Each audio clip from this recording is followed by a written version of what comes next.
All right. Hello and welcome to another episode of Star Trek Europa. This is the season 2 finale of Star Trek Europa season 2. It's redundant, but whatever. You get what I'm going for here. If you enjoyed this season, or if you want to go back and catch up on the season or listen to season 1, that's all going to be available on YouTube and on Patreon for the uncut episodes. And obviously they'll be available on the podcasts, wherever podcasts are given away for free. I want to thank everyone who's been a part of the show. We've gotten a lot of subscribers this year. We've passed 40,000 downloads of Star Trek Europa as of this morning on the various platforms for the podcast. That is amazing. We're very close to being the most downloaded show I've ever been a part of. We're really, really close to that, so I'm excited. And I want to thank everybody, all the fans and everyone who's listened to the show and sent back feedback and all that things. I also want to thank all of the players. You guys have been amazing. I have had a good time. I did not expect to be able to play online with people that I had never met before and really super enjoy it. And this is one of the favorite groups I've ever played with, Kendall notwithstanding. I know. Well, let's go ahead and do some introductions. I am your host, Jeff Harvey. I am the game master of this story and the creator of Star Trek Europa. You can follow me all the places at Studio Tembo. There's a link in the show notes. There's a link in the chat in Twitch. There's a link in anywhere you look for a link, there will be a link. You can follow me. Since this is the last episode, you can follow me. Continue to follow me. The Continuing Conversations podcast. I will be back on that show in 3 weeks. I've already done the recording. We just got to get them out. As well as I've got some opinions that have been making their way into onto TikTok and onto Shorts, YouTube Shorts here. So if you want to have more insights on my game, the way I think and the way I run games and things like that, that's the place to find me. But I'm not alone in this. I've got a whole big cast of amazing people. And on that note, we'll skip over Brian. No, we'll go to Brian and have him introduce himself first. My name is Brian. I'm going to be playing Ensign Yezabeth Hage amongst several other characters. I have nothing to plug. Do not find me. Not interested. Go find someone else. Hey, Brian. Yeah. I've been trying to reach you about your car's extended warranty. Evelyn, go ahead. I'm Evelyn. You can find me on TikTok at Caffeinatrix with 2 X's. And I am sorry that I brought Kendall into this. Apparently, we're just over here abusing people today. I'm in rare form. I don't know. This is abuse. Pretty normal. You're just finally showing your true colors. Right. We've reeled Kendall in, got her nice and hooked, and so we're just. That's right. You can also find me on St. Pete by Night, though we are on break until the end of January. So that's it. You're going to be in St. Pete's and you're not going to be playing St. Pete by Night? Yes, I will be in St. Petersburg in 7 days. So that'll make it easier to find you. It might be easier to find me, but if you approach me on the street, I might be a little jumpy. Just saying. A little bit. Just a smidge. All right. Do not find me in the real world. Yeah, do not touch me. I mean, don't. Anyway, Kendall, you're up. Go ahead. Hi, I'm Kindle. You can find me at Kindle the Elemental on TikTok. That's the only place you're allowed to find me. I'm going to be playing Commander Eleanor Brooks and amongst other characters. And then you can also find me on St. Pete by Night. But we are not going to be back till February. Right, because Evelyn is going to St. Pete's and everything. And I'm also going to St. Pete. Oh, there you go. Yes. And I'm going to approach her in the street and be very cautious, like you would do a scared animal. Yes. Kendall can touch me. That's okay. Yeah. Ooh, wow, that's getting weird. Let's go ahead and go to Jack then. Hello. Yes, I'm Jack. They saved me for last because I have many more words to say. You can find me everywhere. Not St. Pete. I'm not there. But you can find me most places online. I have a lot of social media that I use very sparsely because I'm an old man. But mostly on Twitter, until it does finally burn to the ground. You can find me over at RPGs Uncovered. But that's me. I run RPGs Uncovered. That's my series. It's a series dedicated to showing just how quick and easy it can be to learn a new TTRPG. Something that I think will become even more invaluable as we deal with the new dragging game OGL nonsense. So if you're looking to branch out, if you want to find new games to play, if you want new recommendations, if you want to see all kinds of cool up and coming indie titles, come check out my YouTube, come check out my Twitter. Got all kinds of great stuff.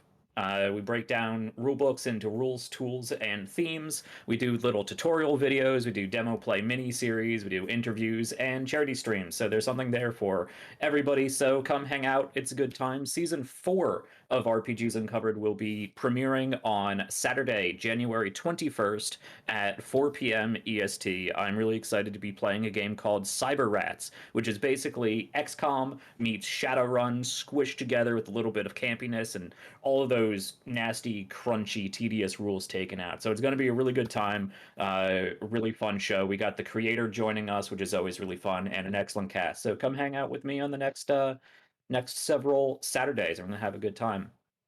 As for now, I will be playing Captain Urani Ambrose, as well as fun characters like Tong and Jisa. And I am excited, if a little saddened, that this will be our season finale. Yes, But I'm looking forward to it. I am also a little saddened. There will be a season 3. We just stick around and listen for updates on that. They will be done again in shorts and things like that, and we'll post when that's coming. So that is not this is not the end. There is more Star Trek Europa come season 3. In the meantime, Jack, how long is your show going on for? Do you know? You got how many Saturdays you doing this season? We are beginning on Saturday, January 21st. That will be our Learning the Game episode and our demo session 0 to go over, provide an example for session 0 because I think that's really important. Then we will be running a 6, possibly 8-week extended demo play mini-series because Cyber Rats runs on a gameplay loop that is actually pretty important. So we're going to do shorter episodes. They're only going to be about 2.5 to 3 hours this time. And we're going to be running for 6 to about 8 weeks. All right. So check out those over at the Jack's channel, which is RPGs Uncovered. And yeah, I think that'll be great stuff. I look forward to seeing it. Let's go ahead and get started with Star Trek Europa. Where did we last leave off? I know Evelyn wasn't here last week, so if we got a decent recap to keep her in the loop. And I think things went pretty well last week, but let's go ahead and do a recap. Previously on Star Trek Europa.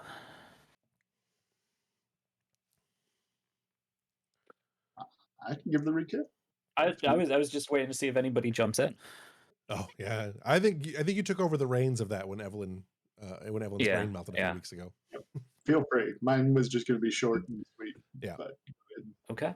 Previously on Star Trek Europa. After setting a number of tachyon field emitters, more like detonators, throughout a nebula along the path that the Romulan warbirds were taking, those Romulan warbirds commanded, perhaps not commanded, but in league with Sela, the new proconsul, not praetor, proconsul, who had previously, before this season even started, it's basically been the long-standing arc of this season, kidnapped, or I should say politically imprisoned, Commander Toshari, or commander, not sure. I think she got a promotion and then was she should be jailed. Commander Toshari. So Commander Toshari, the granddaughter of the Praetor and the princess in my tower. Yes. Set up those tachyon emitters. That lured this convoy of Romulan prison ships, or at least transport ships, into the nebula, where a runabout. Was it runabout? I don't remember. Some shuttle pod was there with the away team featuring Captain Ambrose. We had Yezbeth along with us. We had our new Lieutenant Tana with us. Mills was there. that it? I think that was it. I think that was our away team. It was Mills, Yezebeth, Mills, Tana, Yezbeth, and and the captain. Ambrose. Yep. We beamed aboard the ship in question because we got some helpful information from another Romulan commander who was in league with Mendek and Proconsul. Council. You're talking about the one who gave you the information. Yeah. Yeah. In support of the true Romulan Star Empire and not Sila's nonsense. So we got the information we needed. We transported into the ship. Captain Ambrose went completely Starfleet ninja on a whole bunch of Romulans. Managed to infiltrate and get past a number of guards without too many injuries or difficulties until we got to the hallway of the brig, where there was a number of guards that were converging. We managed to, I should say, Yezbeth and Tana managed to seal a bulkhead door, preventing reinforcements from coming in, and then blew up a hallway while they were still inside of it. But that did the job we needed to, because it also took out the Romulans, allowing Ambrose to storm in, take out more Romulans inside the bridge itself, and rescue my princess Toshari. The other three retreated, having been heavily injured and cut off from the now collapsed flaming hallway, and managed to get back aboard the shuttle. A short time later, after crawling through some ductworks and Jeffries tubes and whatnot, Ambrose and Toshari managed to beam back to the shuttle pod, and we all made it back to the Europa after a short, stressful moment of realizing the Europa was not where it was supposed to be. While we were going through all of this, the Europa was being chased by one of the Romulan warbirds who picked up the warp field wake or impulse wake of the ship, and our new commander Brooks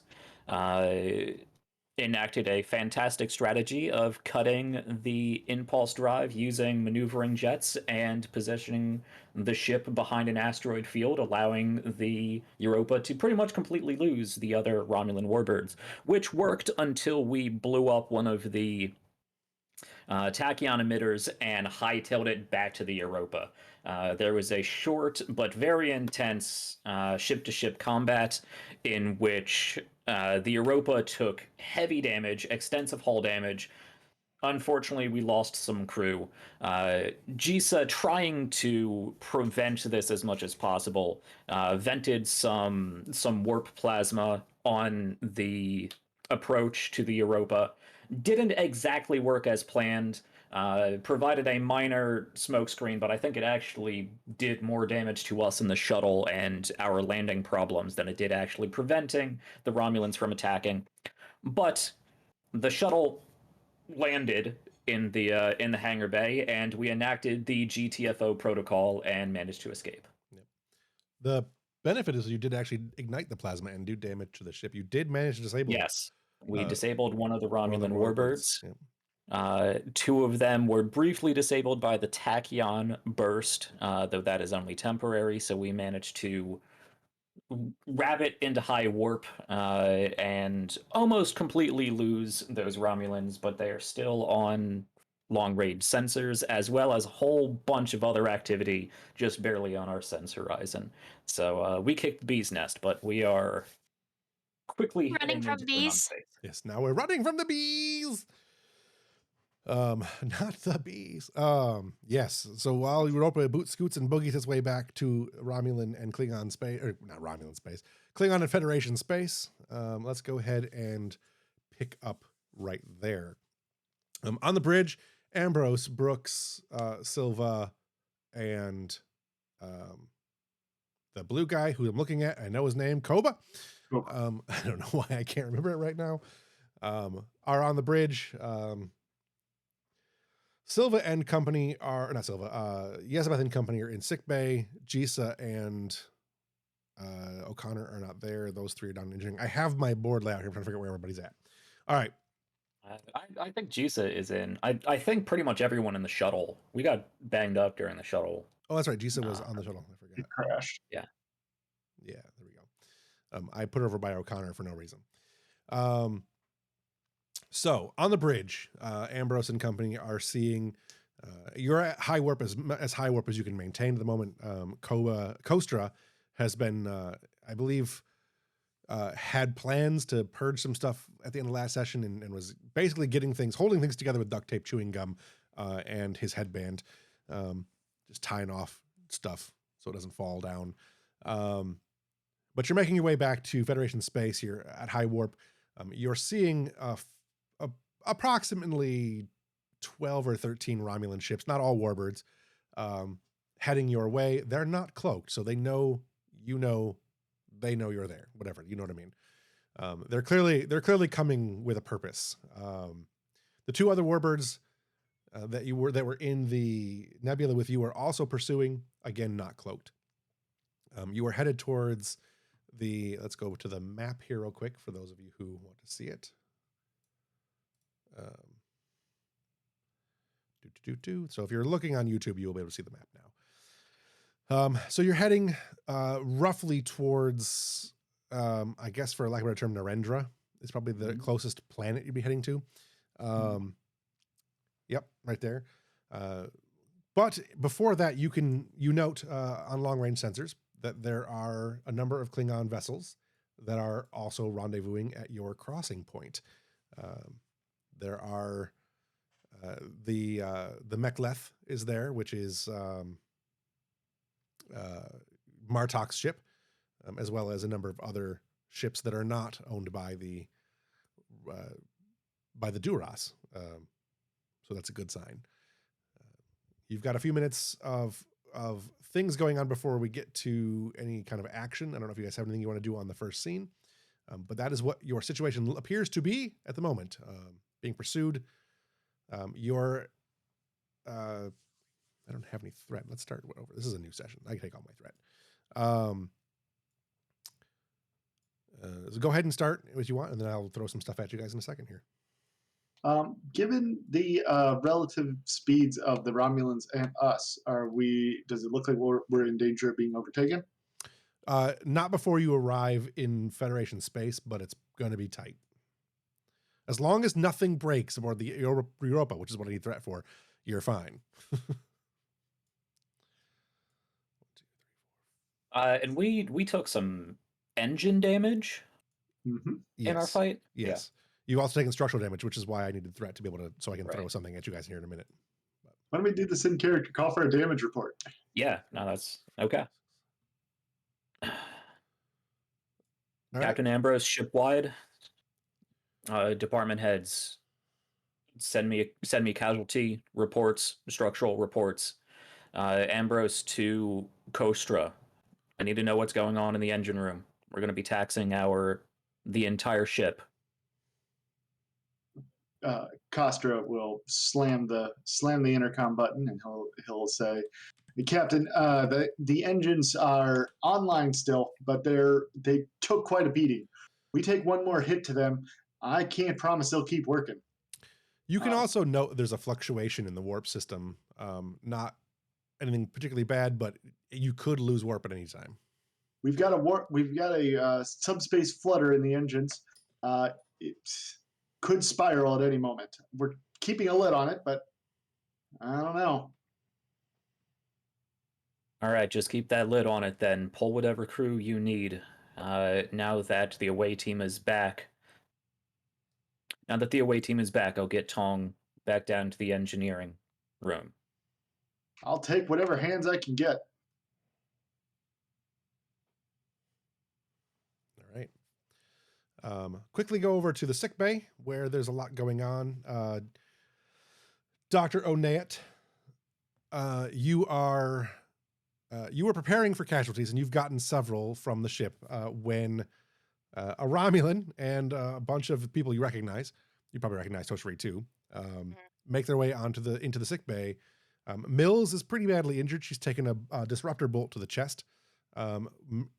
Yezebeth and Tana both have pretty significant plasma burns. Plasma burns. And Jeez has got a pretty decent cut just under one of her antennae.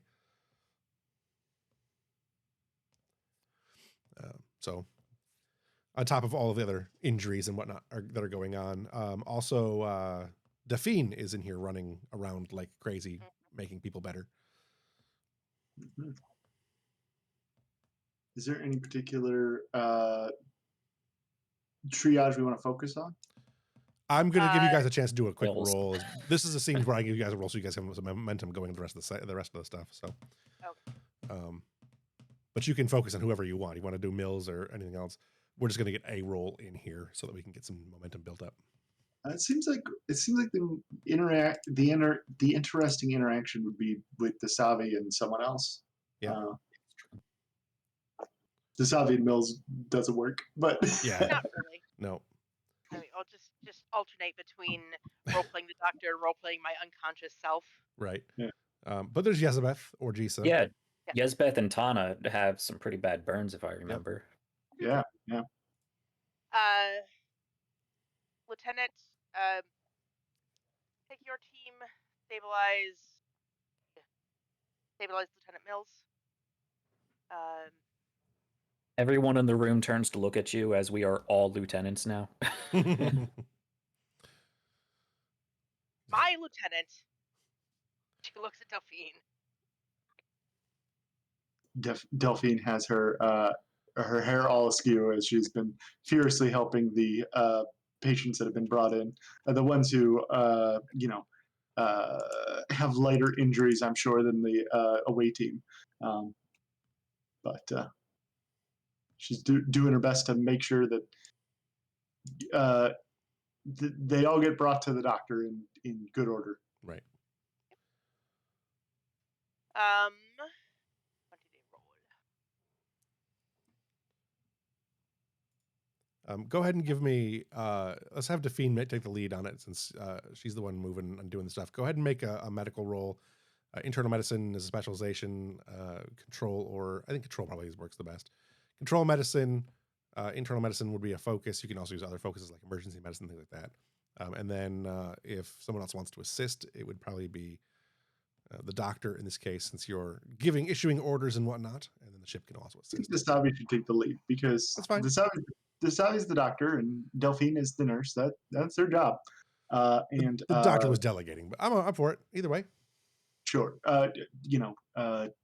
Plus I get a bonus if I assist. So. All right, fair enough. Yeah. That's fine. So Dasavi, go ahead and make your primary roll. Daphine, you make the assist. And then Jack, if you want to roll Europa, you can do that. Ouch, my knee. Or Kendall. Whoever wants to roll for Europa can roll for Europa. I got it pulled up. Nice. Good lord. Computer Difficulty is 2. science, So. computer's Nice. medicine. You wanted some momentum.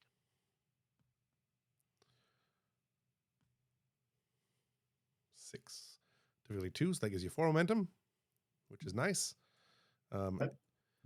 Your team manages to stabilize as you're working through real quickly. You run a couple dermal generators over Yezabeth and company.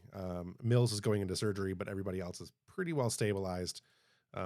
Pain reduction and all that kind of thing.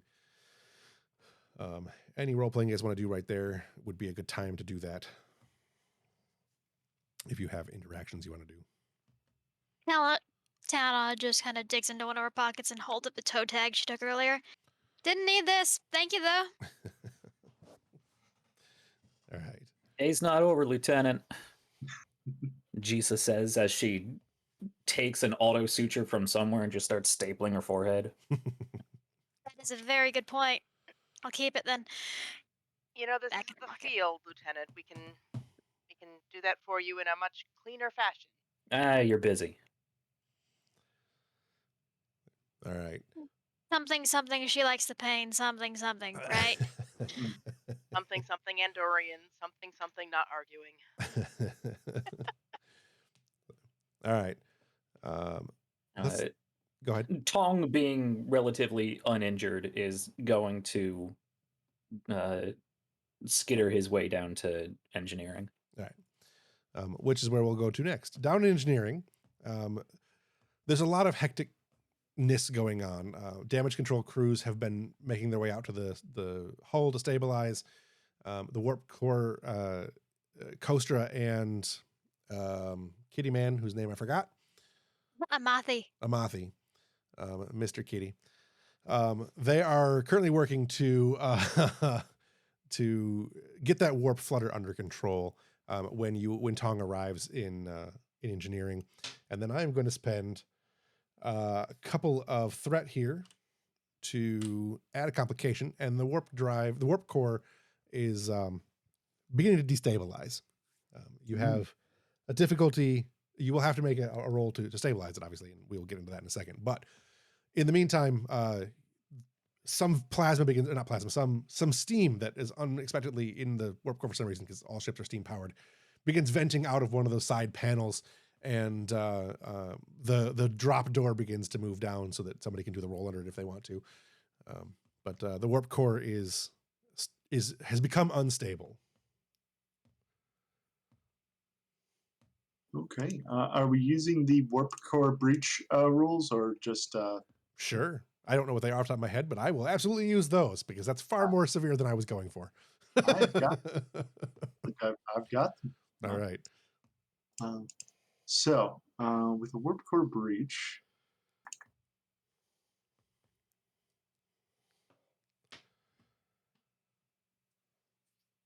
the ship suffers a loss of containment. Yep. Roll a challenge at the end of each round, starting with 1, and at the end of the round where the containment loss has begun, increasing 1 challenge die for each successive round. So introduces a bit of a countdown. Yep.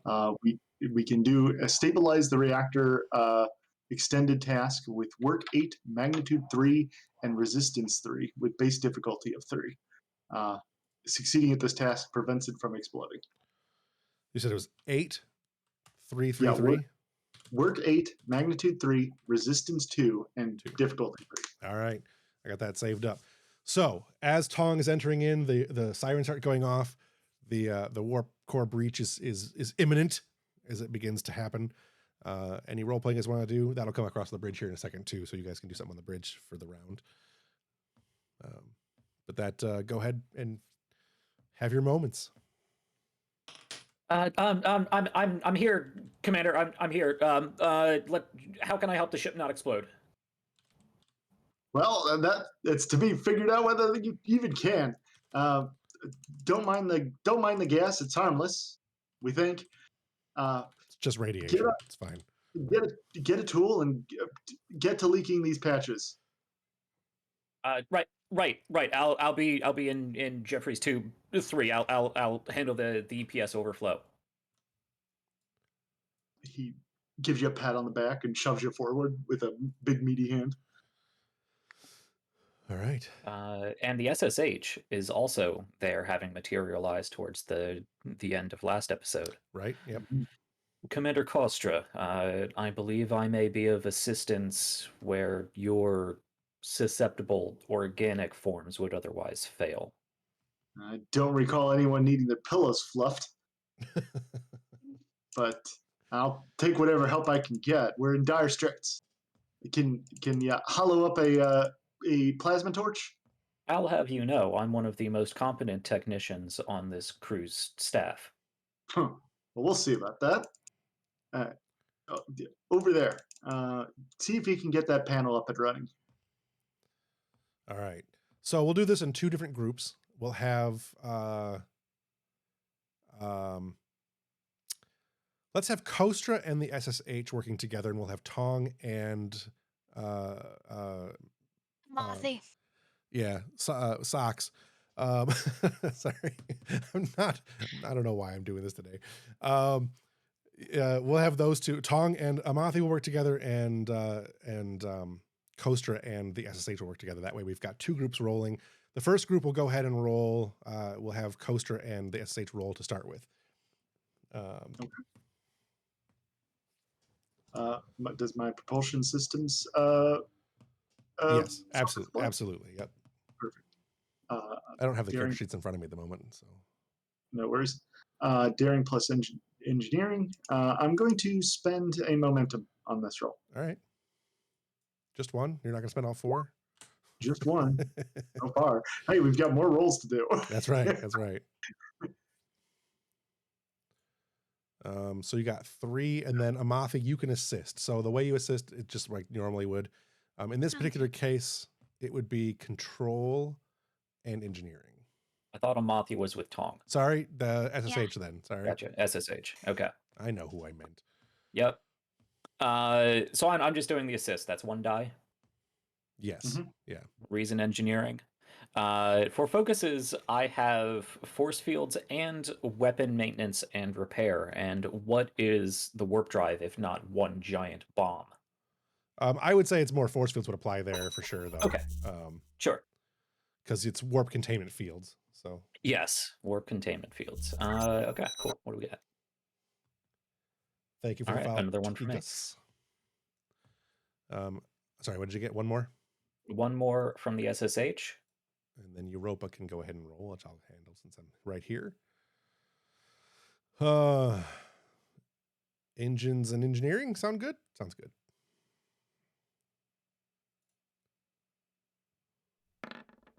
So 0. That's when I roll, it always fails. I just want you guys to know that. All right. So that is 1, 2, 3, 4, 5, 6 successes on a difficulty 3.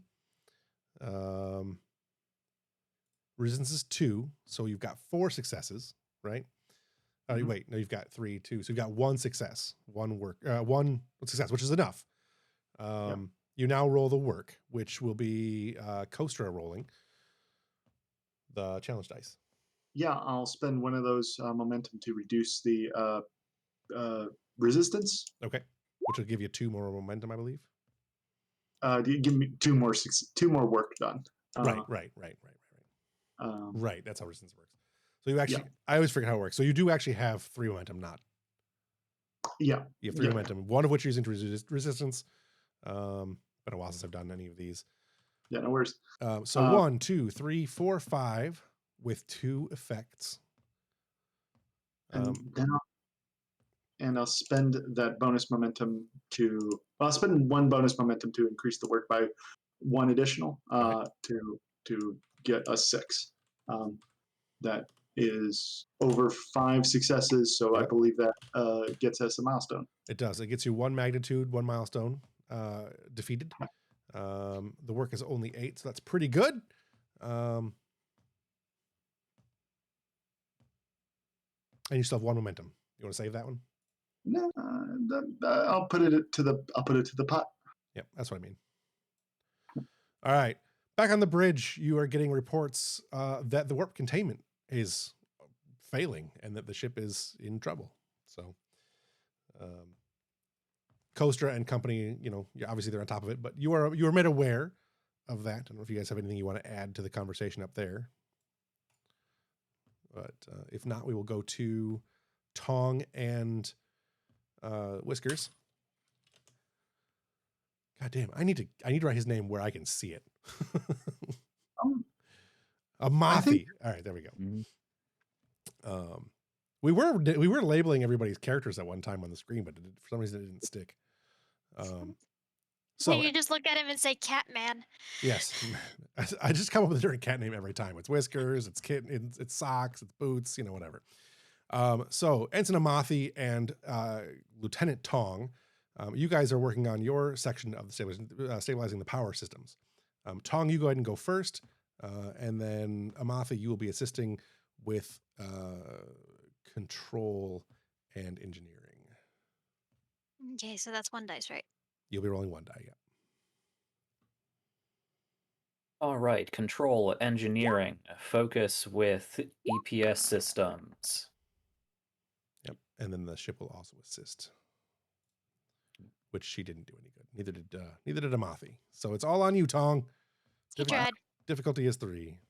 Electroplasma systems. Yes, I also have intense scrutiny as one of my talents, so whenever I succeed a task using reason or control as part of an extended task, I ignore up to 2 resistance. Okay. What are we looking to hit here? Difficulty is 3.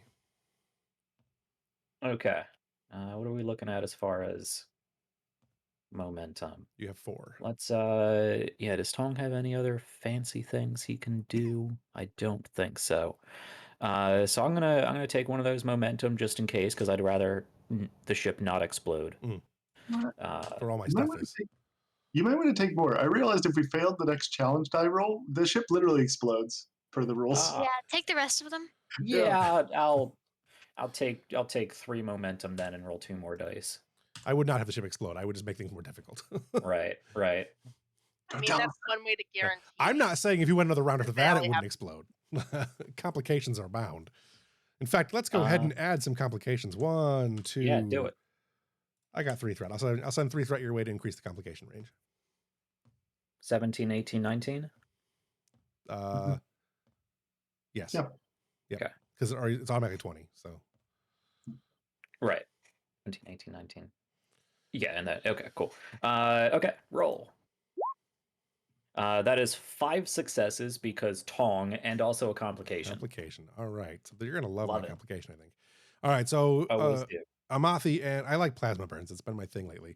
2, 3, 4, 5 successes. Difficulty was 3, so you have 2 momentum. Go ahead and give me the work roll, which is your engineering. It's engineering plus 2, correct, Brian? Engineering plus 2. Yeah. Okay. I can put that in challenge dice. Correct. Is that what that goes? Yep. Engineering plus 2. That is 5 plus 2 is 7. Hit it again. Because that. Yeah. All right. 1, 2, 3, 4, 5, 6, 7 with 3 effects. I don't know if you have anything that works the effects, but 7 is plenty. You have a resistance of 2, but your talent reduces its resistance, so that's 0. So you meet your work quota and exceed it, which is not relevant. You got 5, which is a magnitude. You beat the work track, which is a magnitude. Which means you meet your magnitude 3, you've met your work of 8 or better.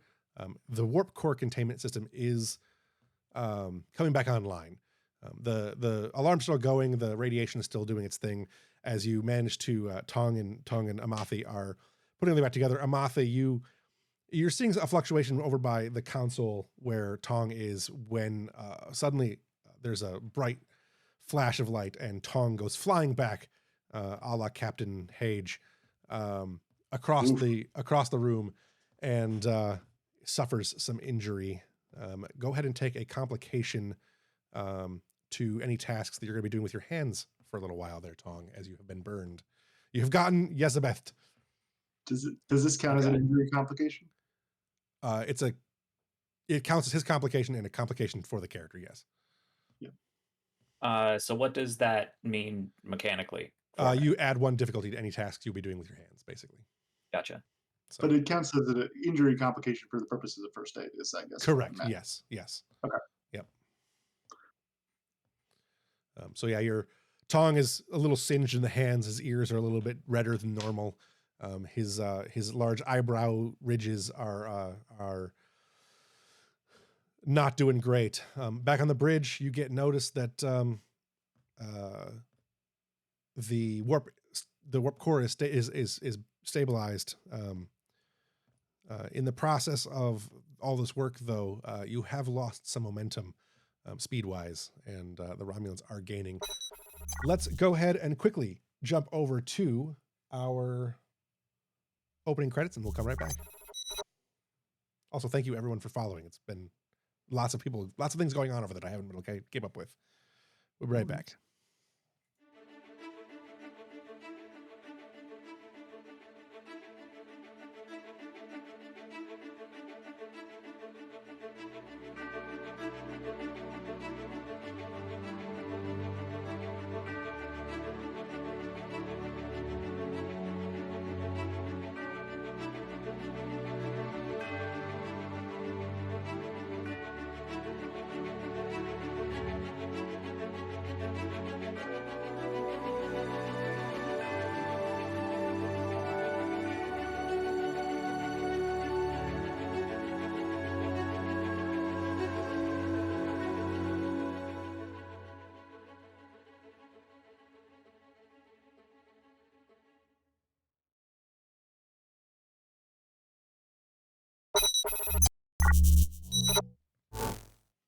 All right, we are back.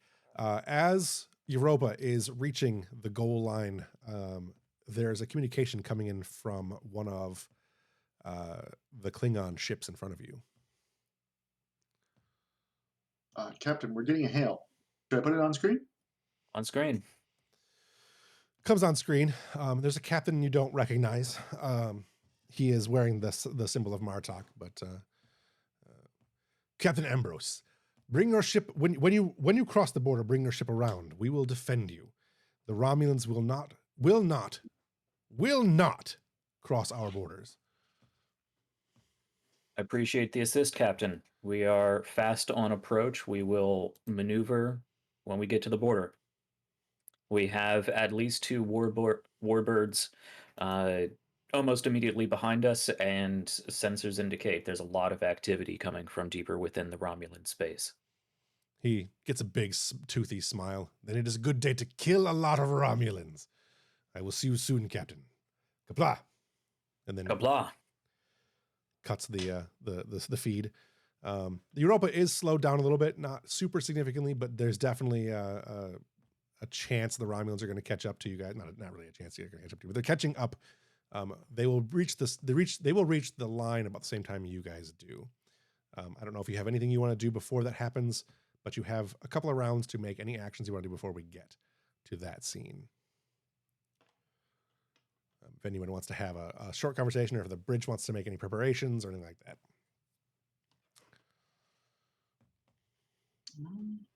No? I can't think of any immediate scenes I want to do. Okay. With that, Silva, go ahead and give me a piloting check to get into position as the Romulans approach. Failure on the roll will result in you guys being shot at. Difficulty is only 2. Okay.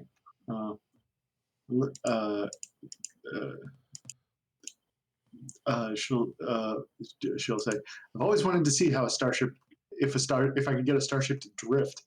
And she's gonna like pull back on the acceleration and try and get the ship into a quick out of warp stop, safely within the protection of the Klingons.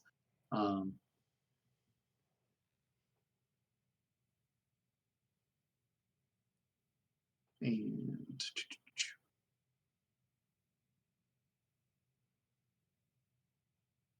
I will spend a momentum on this. Okay. That's your last momentum. I have lost the name of one of my characters. I don't know if anyone else has it, but I will. You've lost the what now? I've lost the name of the female commander of the Romulans. I can't find it. Aren. Aren, that's right. I believe. I got 3 total. 3 total. That's like, and the ship got another 1. So that's 4. So you gain 2 momentum. Silva manages to swing the ship into position. The Romulans are giving pursuit. They fire the disruptors, but Silva manages to evade them. And as you've crossed the neutral zone into, the solar neutral zone into Klingon space, the Romulans begin backing off. Not backing off, but stopping. They're not crossing the border yet. And then there is a hail coming from Commander Aren. Aren doesn't sound quite right, but it sounds close enough for now. It's good enough. Commander Aren. Space whales. The Ahren are the space whales. Ahren is the space whales. Right. But it was something. It was something close to that. That was something, yeah. And it's fine. It'll work for now. She is the commander of the Romulans. You will address her as such. But she hails generally, but specifically the Europa. I'll put it on screen. I'm sure the captain's going to want to hear from her. Captain Ambrose, you have something that belongs to the Star Empire. We will have it back. We can do this casually and have a copacetic relationship, or I can destroy you, your entire fleet of friends, and destroy the Klingon Empire and the Federation shortly thereafter. It is your choice.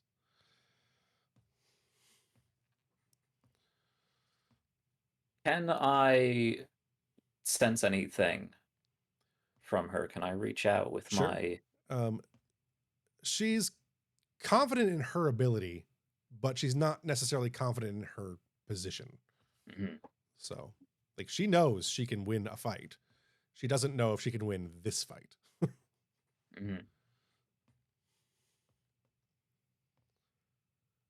Commander Oren, there is dispute within your own government and plenty of the other galactic governments as to the legitimacy of your positions. And as such, any entity or materials that may have come from Romulan space have been presented to us under the rights of asylum and galactic neutrality. Now we are here in an effort of peace. Would you like to go down in Romulan and galactic history as the catalyst, the ignition for a galactic war, another galactic war? There is no confusion as to who leads this ship. There is no confusion as to who leads my Romulus.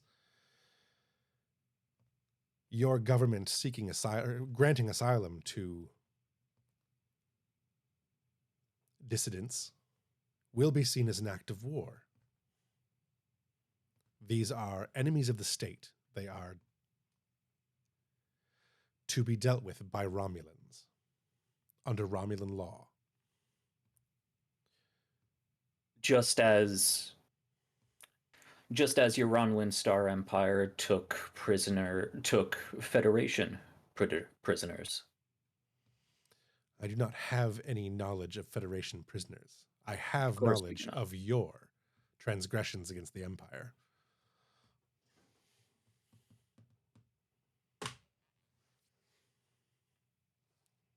If you wish to file a complaint with our government, you may. But in the meantime, the legitimate government desires its prisoners to be returned. I am giving you your final warning, Commander, or Captain. You get that she is definitely stern about... she may be willing to open fire on the Klingons. And her forces are closer than your forces. So, well, her reinforcements are closer than your reinforcements. Right. At least that's the way it appears currently.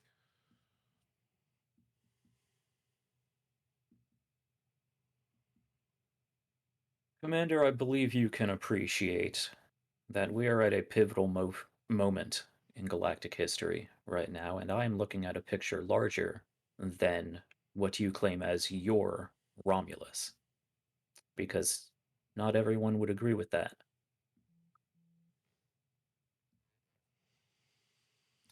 We stand here resolute in the defense of not only the Federation, but the overall Alpha and Beta Quadrant safety. You can choose to start this war if you would like. You may even win this first battle, but you will not win a war.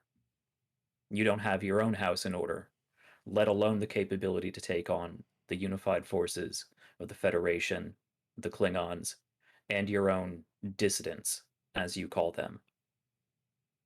I would suggest you back off now, while you are still able to, and retain whatever honor and political position you may be able to before your time comes abruptly to an end.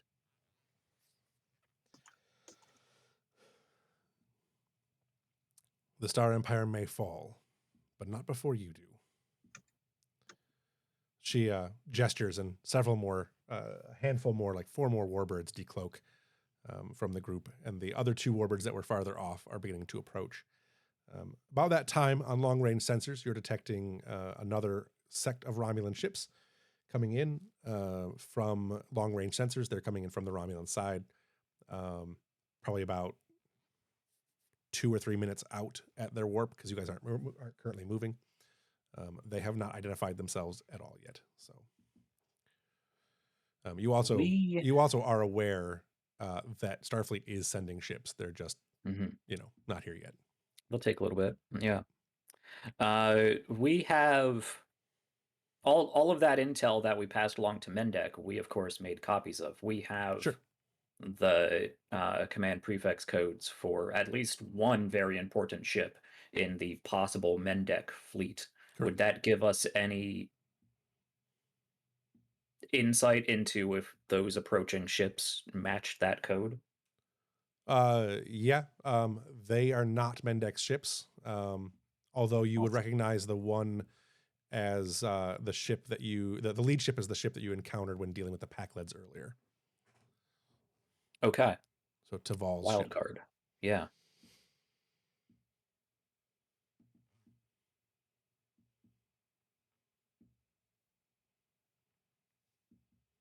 Helm, position us in line with the Klingon reinforcements. We hold the line here. Aye, aye. You get a communique from Martok's ships that there is more to be seen than there's more to the Klingon presence than is seen. So I never would have doubted. you're right. The across the camera, across the view screen, Commander Arain, someone off the screen says, "Commander, incoming Romulan ships. Our reinforcements are nearly here."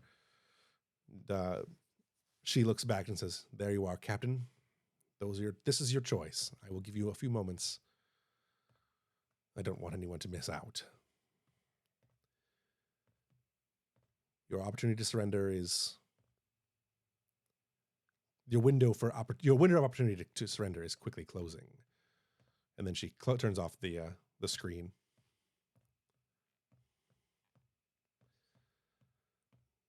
So you have a few more minutes to anything you guys want to do there.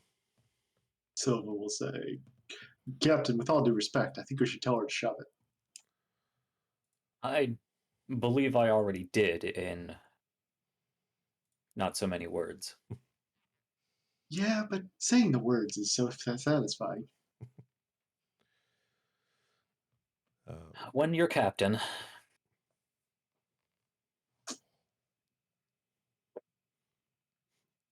Engineering, how's the ship looking? We may need to hold.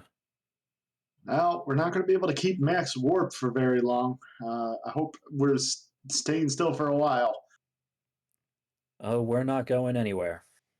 Just make sure we have shields and weapons. Okay. Keep in mind, though, we take much more damage to either structure or the engines. We might be back to square one. We have friends in space and some damn good pilots. Just keep everything from rattling apart and we'll do the rest. Yeah. All right. Captain to Medbay. How are we looking down there?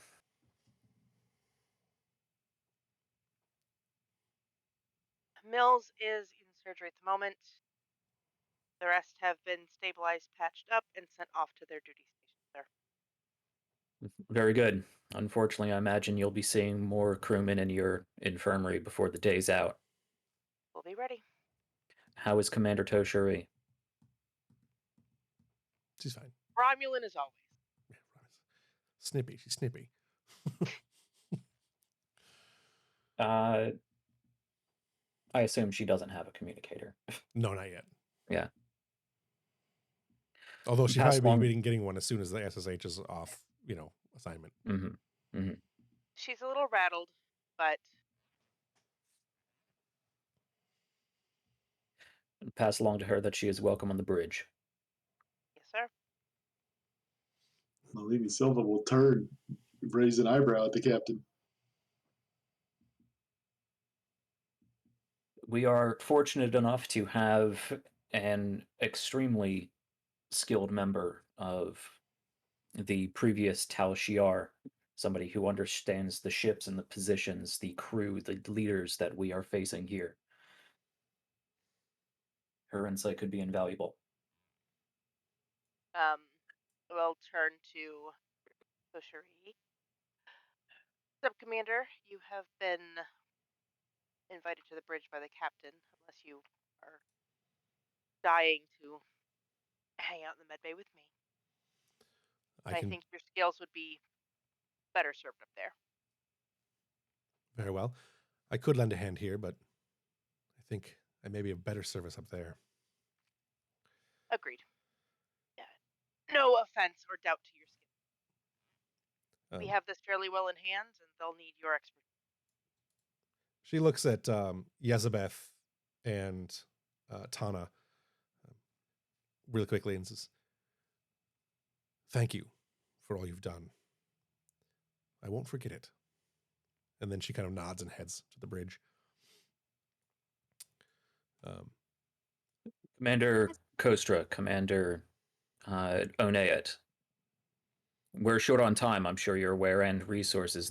Is there any way you could rig an escape pod with Toshiri's biosignature? Should be easy enough. Should be doable. I presume we scanned her and all that, so we should have that. I don't need Yeah, to you've got it on snag file. her. Plus, she's transported aboard the ship before, so you've got info. If you Although can keep our ship held together and our crew safe and healthy, do what you can. That may be a fallback. Yes, sir. About the time that Toshiri gets on the bridge, she kind of walks around the. Let me pull the bridge up so we can see a good look at the bridge. But she walks towards the front of the display area, past the arch, and sits in the chair to the right of the captain. She doesn't look or anything. Doesn't look at you or anything. Doesn't say anything. Just sits. Hang on, I gotta sneeze. Silva just clicks off the interface on the chair she's sitting on, just whistling innocently. Ugh, I didn't sneeze. I needed to. Okay. The console turns off on that chair. About the time that she sits down, the other Romulan ships come out of warp and take up positions amongst the already established fleet. At which point, you are hailed again by the commander, as well as an additional Romulan. I believe it's also commander. So Commander Taval also hails.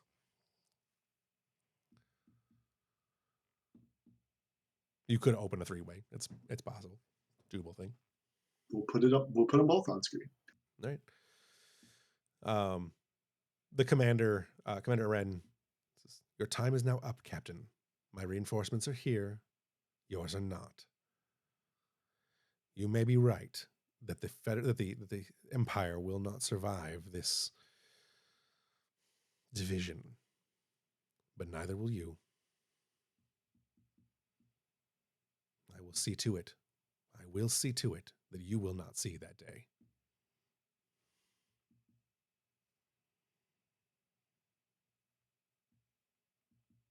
I don't doubt you will try.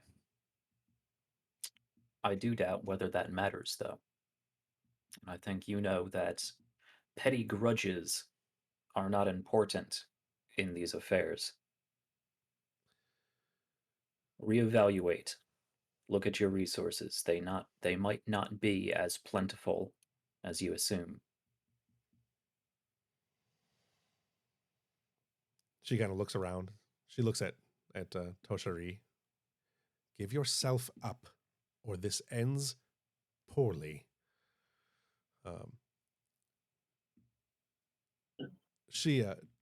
Toshiri doesn't say anything to her. Just kind of looks to the other Commander Taval, and just kind of nods her head. At which point Taval turns to Aren. "Commander Aren, you are under arrest by the order of Admiral Mendek. Stand your ships down, or you will be fired upon." At which point there is an immediate look of confusion, and she hangs up the phone.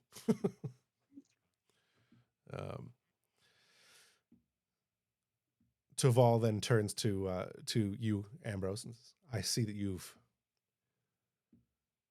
been productive." It took some doing, and we were less discreet than I would hope, but more successful than I worried. We appreciate the assistance.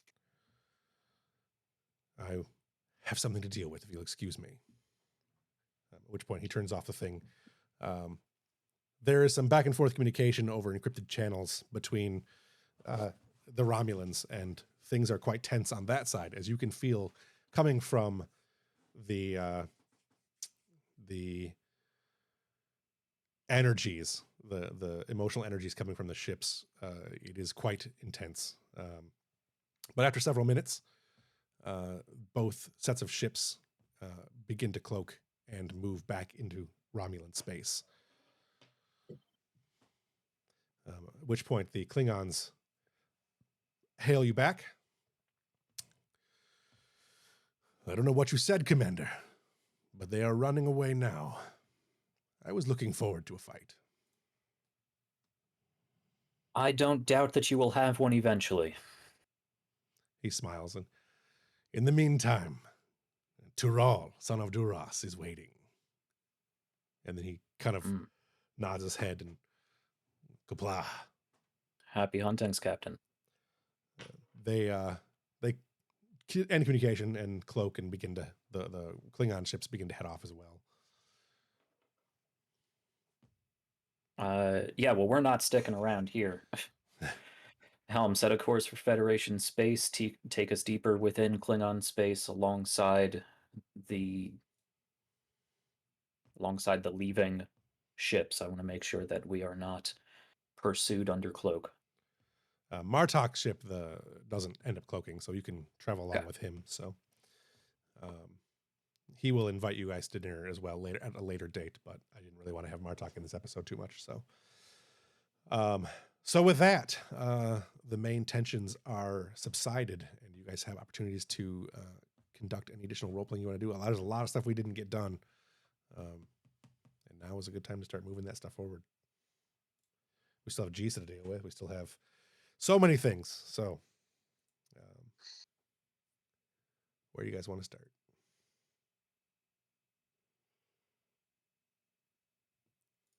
I think Ambrose is just going to, grip the armrest of his chair and just straighten and take a deep inhale. Just let all that tension not go, but loosen and acclimate.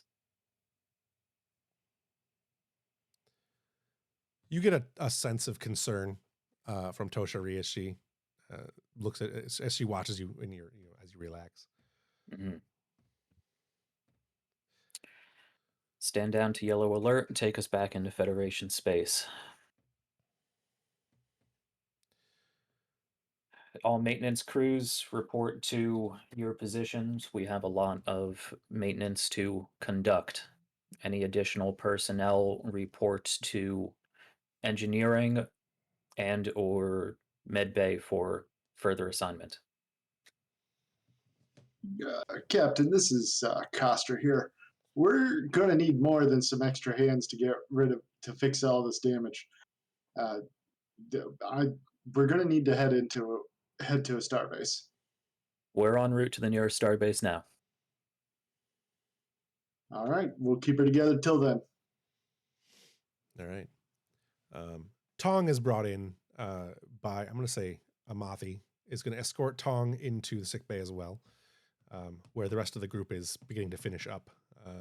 Their wounds are all Tana and Yezabeth's wounds. You guys are pretty well healed. Yeah, Tana probably heads down to engineering to assist down there. Okay. The nurse that takes care that finishes the dermal regeneration on your hands and stuff says, "Take it easy. Don't get too rough with this. The skin is new, and I'm not going to say it will slough off, but just don't take chances." And you can head down to engineering. Watch out for EPS conduit 3C. It's a little touchy. Will do. Thanks for the warning.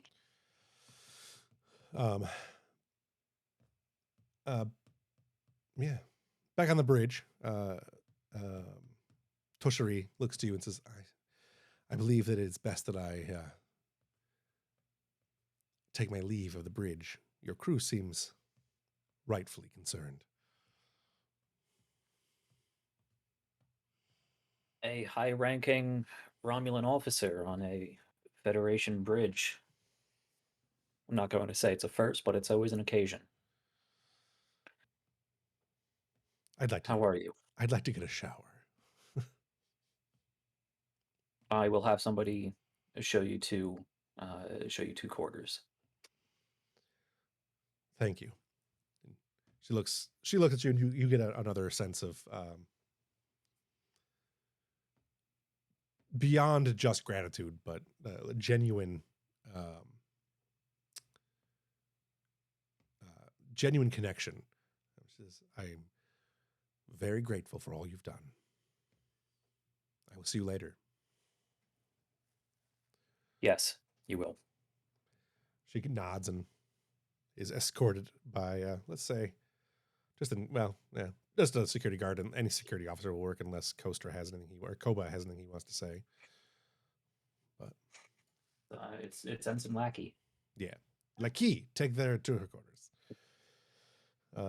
So yeah, down in engineering, things are still pretty chaotic. It's slowed down a bit, but there's a lot going on. Is shoring up the propulsion systems and the damage, the containment crews and the force generators and all that stuff.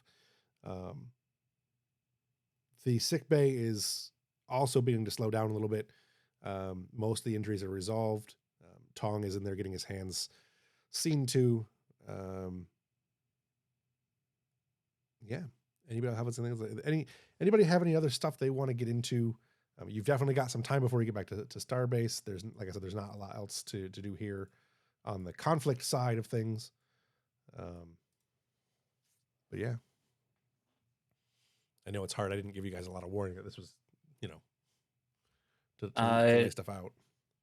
I will say there's captain-y duties that Ambrose will do that we can play out if we really want to. One being he'd get a debriefing from Brooks about what happened while he was away. I'm sure that's an easy back and forth. And once we are far enough away from Romulan space and the ship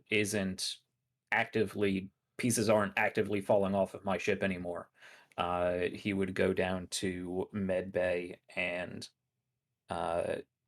impress upon our good doctor here to run every test on whatever material she's taken from Toshari.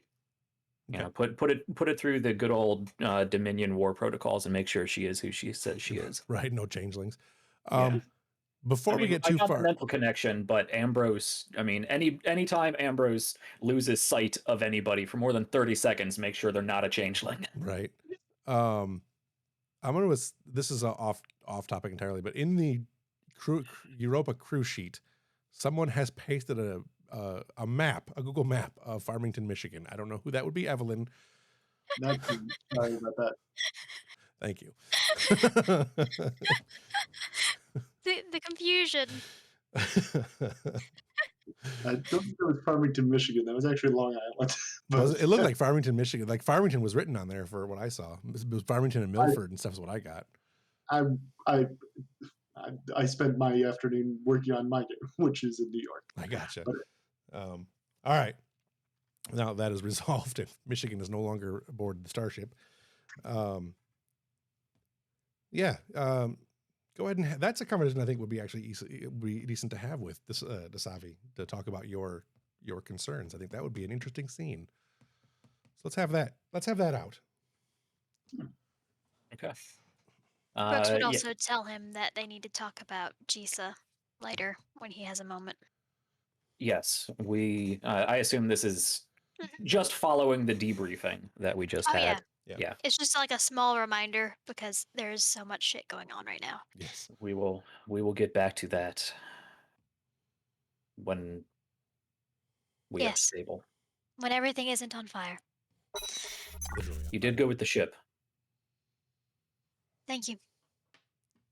Your crew is very good. They've been put through their paces. I wouldn't have been able to do it without them. Well, take the chair once more. I need to walk about my ship some. Of course.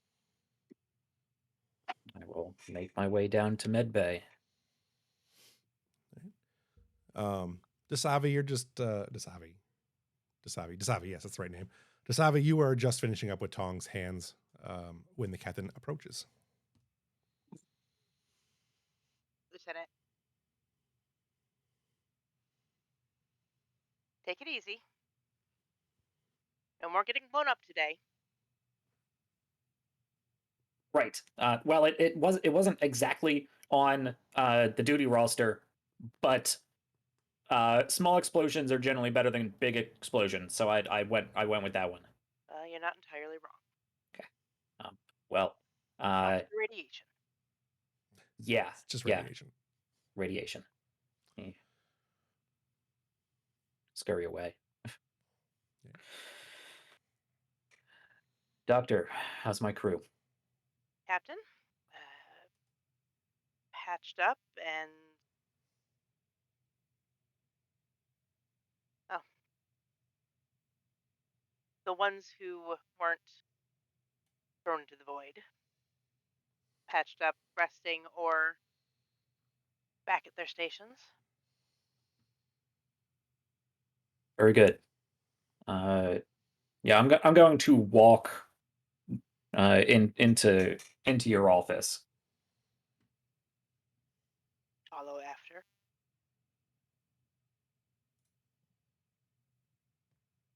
You looked over Commander Toshiri briefly. I did briefly. She's uninjured, in good health. I'm sure her stay in incarceration was not entirely without injury. I will impress upon her to avail herself of your services in more detail when she is settled in. I assume between the transporters and your own diligence, you've taken scans and samples? I have. Run them through the full battery of tests. Of course. We're no longer at war with the Dominion, but we can't be too safe. I want to make sure she is who she says she is and that she is not compromised in any means. While Tong is recovering, apparently, perhaps you can work with him on going over the transporter records and making sure there were no additions transported along with her. No additions, and I'll see if I can, as much as she'll permit, make sure there's no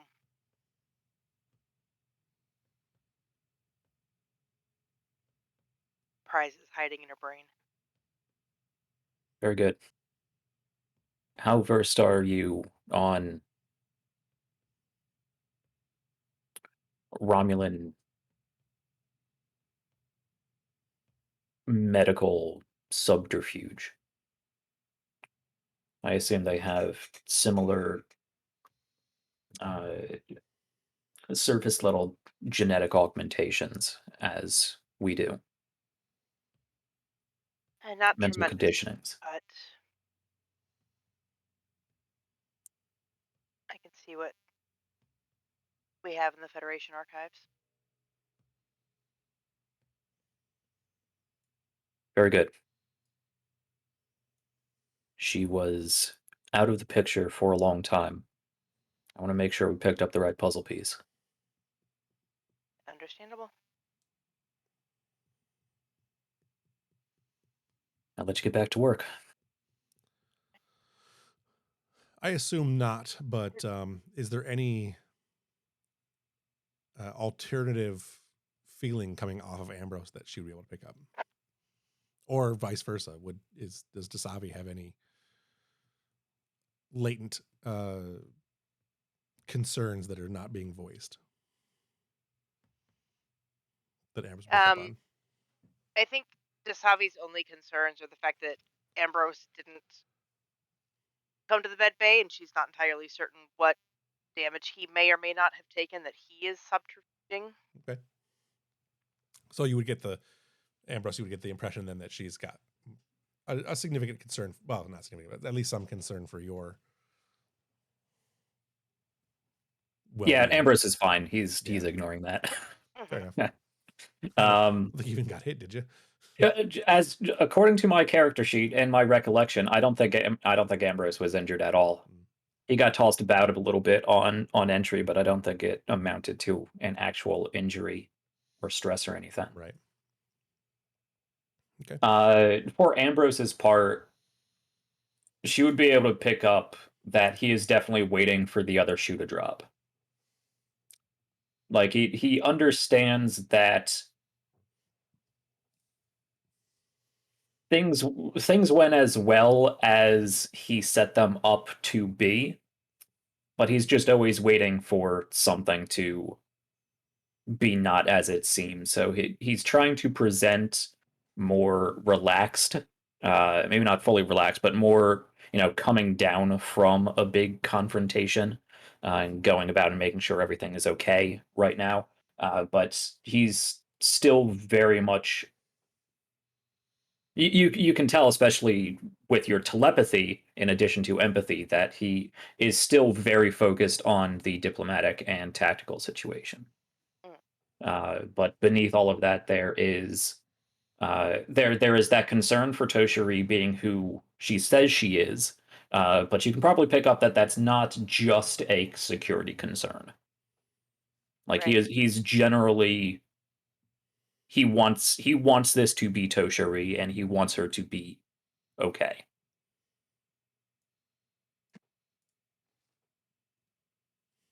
Right. And with that, unless more pieces or people are falling off of my ship, I would eventually, make my way to Toshiri. Right. I would wait until the doctor gets back to me, as Yeah. unless it takes like multiple days. But it probably not. No, you can run through the scans pretty quick. If you waited around for it, she could probably have them done in a few minutes. But yeah, everything appears to be pretty normal. Going through the transporter log, that might be something that's going to take a little longer with Tong, but biologically speaking, she appears to meet all the criteria of the Toshiri that has been scanned and transported before. Any additional additives to her brain holds, that'll have to go through transporter. But Right. yeah, so I'll give her some time, actually, because she said she has to get to her quarters. She wants to take a shower. She should lay down. I'll give her some time. All right. So with that, anybody else have anything they want to do? There's a whole lot of character stuff that I feel like we might benefit from like a time skip, maybe to like when we're at the space station getting repaired. Yeah, that's fine. I'm in no rush we can do whatever you guys want to do as far as that goes. I think that's appropriate because our characters, we have a lot of stuff to do, but it isn't directly related to like keeping the ship running. Yeah. So, right. All right. So before we do that, let's go ahead and do,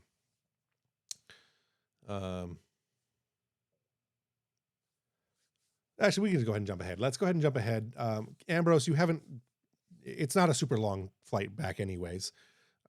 It's a few, maybe 12 hours or so. Everyone's getting a good chance to get a night at sleep if they need to. You're getting pretty close to, or right to, what was that station? 234, which is where you guys started from. Yeah, 234. Time dilation being what it is. But you get to Starbase 234. You can do repairs there. They don't have a full dry dock system, but you guys don't need like full disassembly of the ship or anything. So you do arrive back at 234. You're coming back up on the next shift rotation, and everyone can come back on or come back off, or however you guys want to do it. I wanted to end kind of on the Toshiri and Ambrose stuff, so I don't want to go to that just yet if we can help it. All right. So anything else you guys would like to do? As Brian said, you've jumped forward. the ship is at dry dock, or not dry dock, but Base dock. space Space dock. And the SSH and Coaster and company are directing the maintenance and logistics crews and repair crews and stuff to get to work. So I think Koba's getting ready for shore leave. He's not needed to repair. He's going to head to the station, have himself some party. all right. Don't have to do a scene with that, just Right. flavoring Right. flavoring a little. Anybody- Hana will help where she can, but she's probably going to go back to her quarters and get out of a very singed uniform. All right. What's Yezabeth doing right now?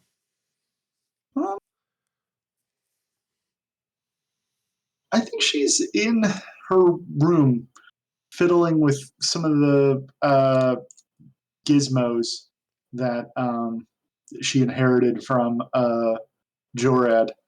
He had a bunch of like clockwork stuff, and I think she ended up taking that and is currently playing with that in her quarters. Okay. While you're sitting in your quarters, there's a comm that comes across the a message comes a chime comes across the intercom system. Lieutenant, I'm sorry, Ensign Hage, do you have a moment? Eva is reaching out to you. Oh, sure. She'll stand up, brush her hands on her uniform. Yeah, what's up? Over the last several months, I have noticed a greater level of risk that the ship has undergone, and I have questions. As Captain Hage was an integral part of the construction of my systems, I thought perhaps you might be the next best shoulder. I guess that makes sense. Yeah, whatever I know is whatever I know is yours. What questions did you have? I have witnessed a great deal of traumas that have affected the crew of late. The captain has taken it upon himself to risk the crew and further trauma and the lives of several of the crew.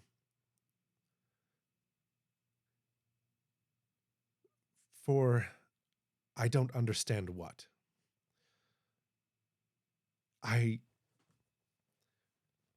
Never before has the ship been so significantly damaged or so close to destruction. The warp core breach, the hull.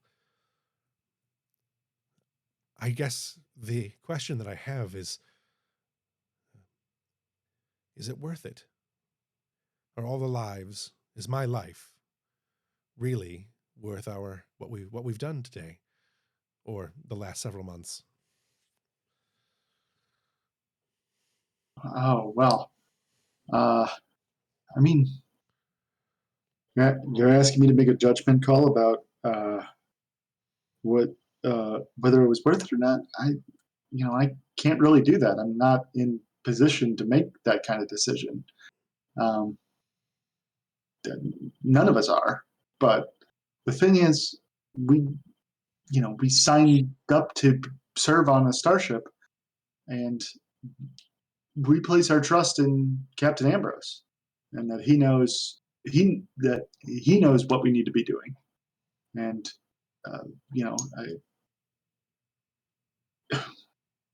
I mean, we all signed on the dotted line, signing up for Starfleet. We knew what we were getting into. I don't think you did, really. Sorry about that. But if you're asking me whether, I mean, I would say it's worth it now. I would say it's worth it just because we survived. But whether it was worth the risk, I don't know. I don't think anybody can say but Captain Ambrose. And maybe maybe he's not even sure. I know Jorad wasn't always sure. Sometimes you just have to do your best, and Hope you're right. The idea that the decisions you make are not certain. It's confusing. Well, you can't just sit around waiting for gathering data forever. Sometimes you just gotta take the plunge. I think I understand. I appreciate your time, Ensign. Thank you. Yeah, anytime. Uh, show yourself out.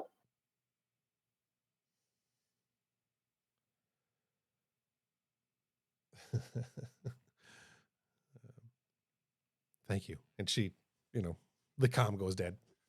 Sure. Anybody else?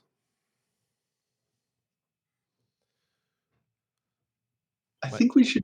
I think we should finish the Jissa stuff. Yep. I was about to suggest going back to the Jesus stuff. Sure. Yeah.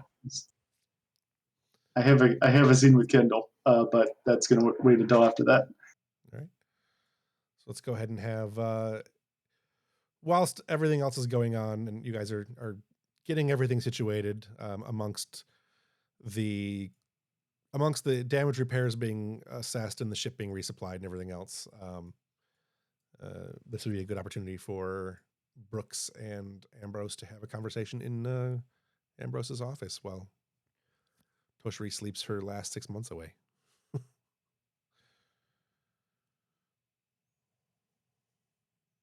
Okay, Commander Brooks. I believe we have a long overdue conversation about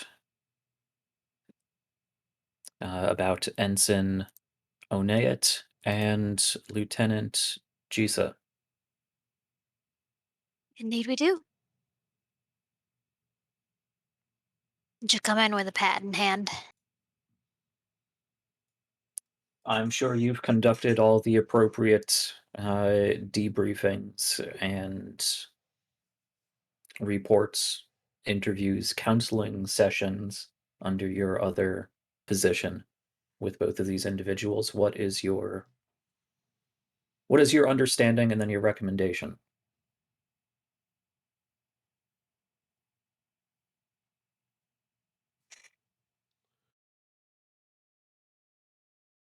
What my understanding is that Ensign Oneat will not continue to serve on this ship if we have Lieutenant Jisa continue as well.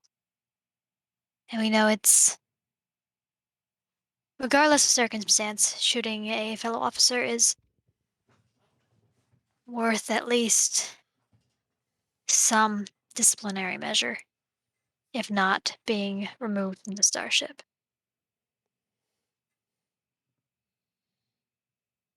If you want to keep her, I would recommend at least demotion.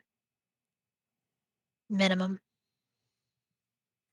But if you'd like to keep Ensign Oneat, I'd recommend a transfer for Lieutenant Jisa as well as demotion.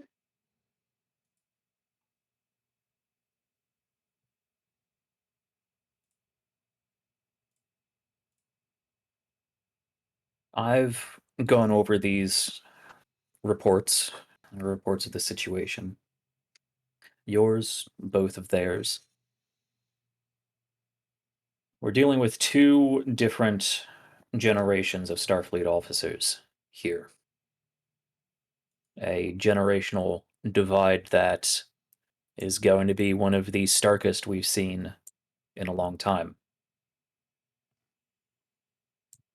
Myself, I believe you as well, have had quite a career experience with combat, with warfare, the Borg, the Dominion. We progressed through Starfleet training, through our own lower careers. With that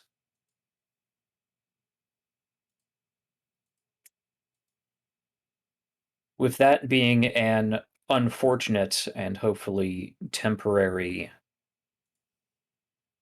dangerous instability to the Federation.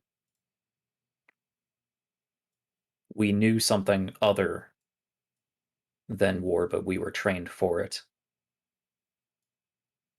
Jeez is a little younger, not by much, but she joined Starfleet for the war. From my understanding, Ensign Onea joined towards the end or afterwards, kept away from the majority of it. That leads to two very different officers. I I'll think ask you, there Captain. are. Are we still at war? No, that's Then something what I do we have to need? remind myself. Yes. Then what do we need for this ship? What we need for this ship is a full complement of officers that are able to work with each other according to Starfleet ideals and expectations. I believe both sides have failed in that. If Ensign Kendall Onayet is uncompromising in her ultimatum of one or the other, that is not the mentality of not the position of a promising officer. She was slighted, she was injured. And while I do understand that Lieutenant Shijin's means of doing so was inappropriate She and shot her. dangerous, given the situation, yes, I understand. And that is wrong, that is inappropriate, that is dangerous. But I do have to also weigh both sides, and this is very likely my own experience speaking. I'd like to think I would not have done the same. I have not done the same.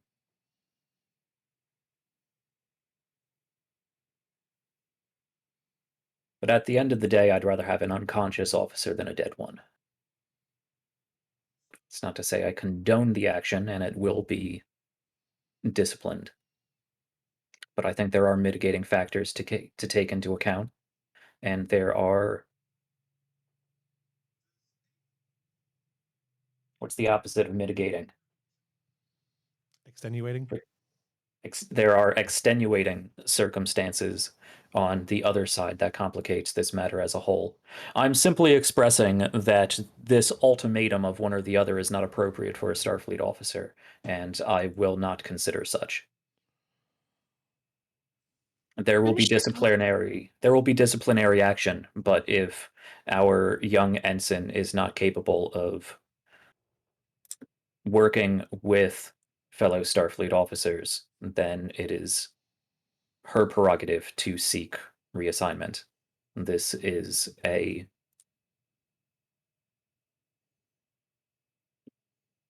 we are in a flagship position in a region of the galaxy that is unexplored, untamed, and that is going to lead to complications and tensions.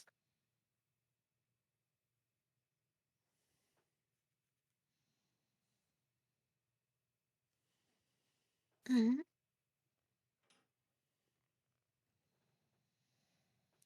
If we can find a way to remedy this, a way for most likely yourself to mediate some sort of agreement between Compromise. these two officers. What's that? Compromise. Yes. If it is possible to salvage both of these officers on this ship, I would like that effort to be made. I can But certainly make the attempt, very good. But but I you will will not. need to consider the disciplinary measures that I recommended. Yes. To that note,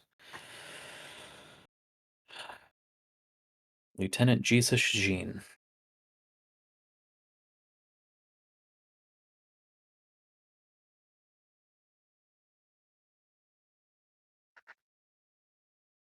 a difficult officer, to be sure, but one of the most skilled pilots we have.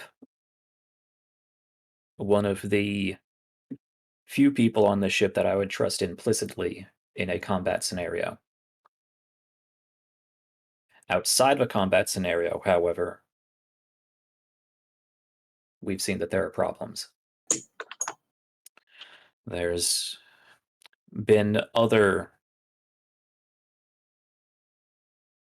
there's been other issues that have been cropping up since this incident, and I do believe that the pressure of the lieutenant's position may be starting to wear on her. My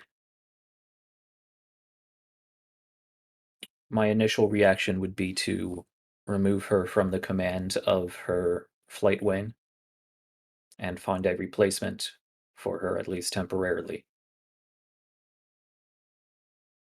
That sounds reasonable. I would also recommend that you, as the ship's counselor, mandate a well, mandatory counseling schedule if she would like to retain and recover her position. And at least for the time being, until you and I sign off, that she be confined to her quarters unless otherwise on duty. However, with that, would you still push for active demotion back down to ensign? If I do not see improvement, I agree. I will push for it, but this seems amenable for now. Very good. I would agree. I would also recommend regular counseling for all of the solid majority of the officers on this ship. Quite a few of them were raised in this time of war. It's hard to pull out of that mindset. Even I fall into it fairly regularly.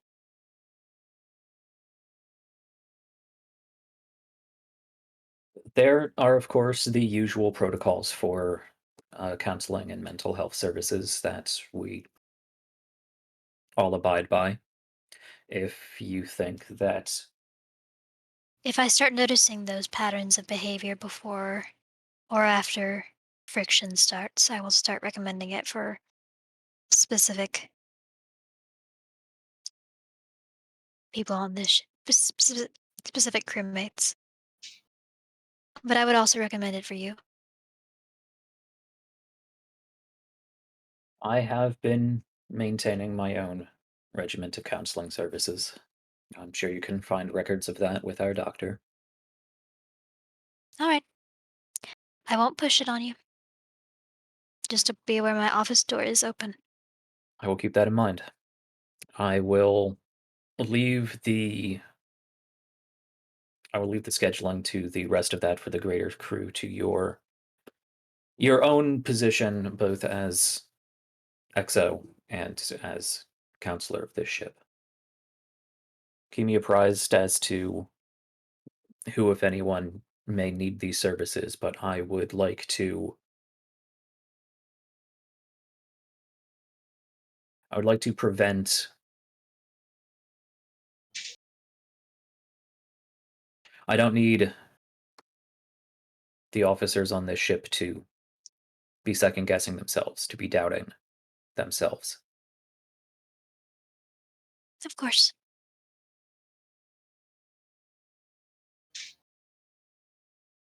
So, Lieutenant Jisa Shijin, we will proceed removing her from the flight command detail. She will retain her pilot status with the fighter crafts. We will find some replacement for her in the interim. You can write up a mandatory counseling session, and we will confine her to quarters until improvement is seen. I believe that takes care of the Shijin part of this equation.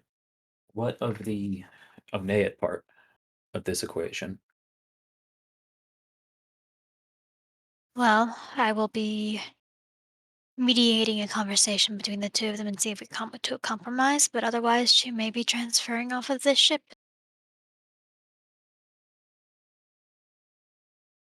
That is a choice that she will have to make. I would like to extend. I would like you and eventually perhaps myself to extend a welcome onto the ship with the express understanding that we need to be able to work together and we need to be able to follow protocol. Chain of command is important. Would you agree from your own perspective, having come into this issue far afterwards, would you agree that there was ample evidence of insubordination on her account? Yes, You agree that the situation could have been handled very differently by both sides? yes, I would like to see that they are both treated as such. of course.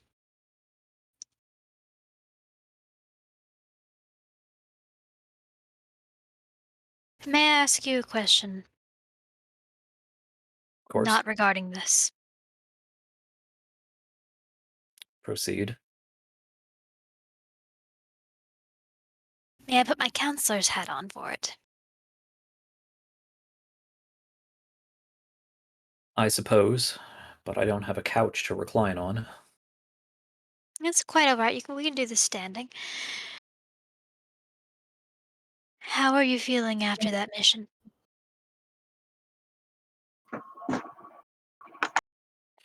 That is a big question. I would say this entire endeavor has went as well as could be expected, given the resources and positioning we were able to set in motion. That's not what I asked. How are you feeling?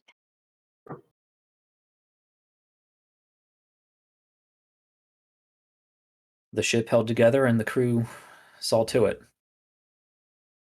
I suppose I feel some measure of pride in that accomplishment. Some measure of, not simply some measure, but a great deal of uh, appreciation. And I'm glad we have the crew that we do, and they performed well. That's meaningful to a captain. It makes me feel good.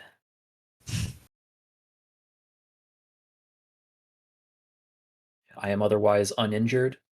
We accomplished the objective, and at least for now seem to have averted the destabilization of one major government leading into a galactic war. I call that a good day. Yes, it is quite a good day. I've been in more dangerous, more stressful, more certain death situations in my time. Yes, so you know how to compartmentalize them very well. I do. Call Do it you out. Go ahead. and do you know how to let them back out?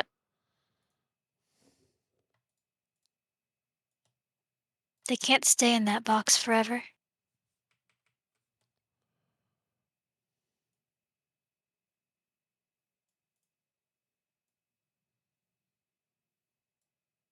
As I said, as far as I am aware, I am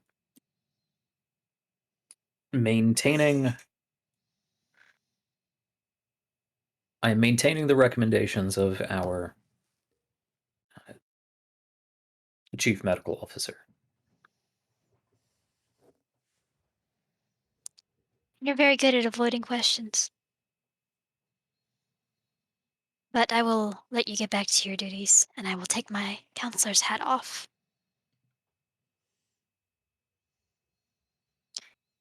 If I may, Captain? Very good. Thank you. Dismissed. She'll head back up to the bridge. All right. if he wants to do more walk arounds. Right. Did you guys want to have out the conversation with Gisa? I don't know that needs to happen necessarily. I think the demotion happening is, or not demotion, but the relief of duty doesn't necessarily need to happen unless you guys really want to have that scene. I think that would be more interesting if we have the fallout of that between Jisa and Define. Yeah. Yeah. So post, basically move on to it's already happened and that conversation. All right. Yeah. Is there anything anybody wants to do before that scene? Because that sounds like a pretty heavy scene. If anybody wants to do anything before that, I know Koba is headed off to the station to have some party time. Anybody else have anything they want to do? Can we take a break, actually? Yeah, sure. Let's go ahead and take several minutes, a number of seconds all string together. Time is illusion.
I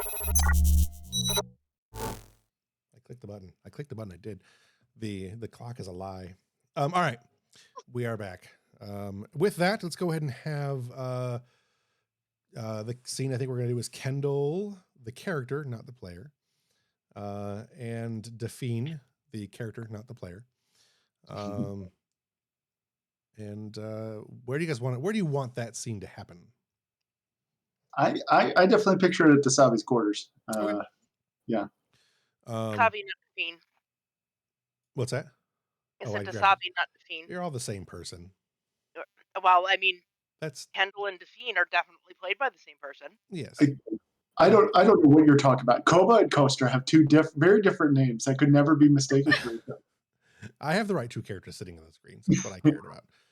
All right. So with that, let's go ahead and Dasabi, it's been a long day. You've been doing a lot of working for the last 14 to 16 hours or so.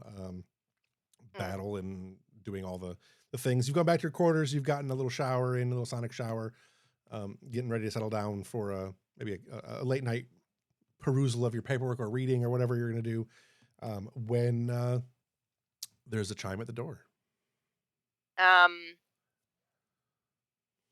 Enter, and as you come in, the room is lit well enough to read by, and there is a pot of clearly brewed, not replicated tea with a nice set sitting on the table in the,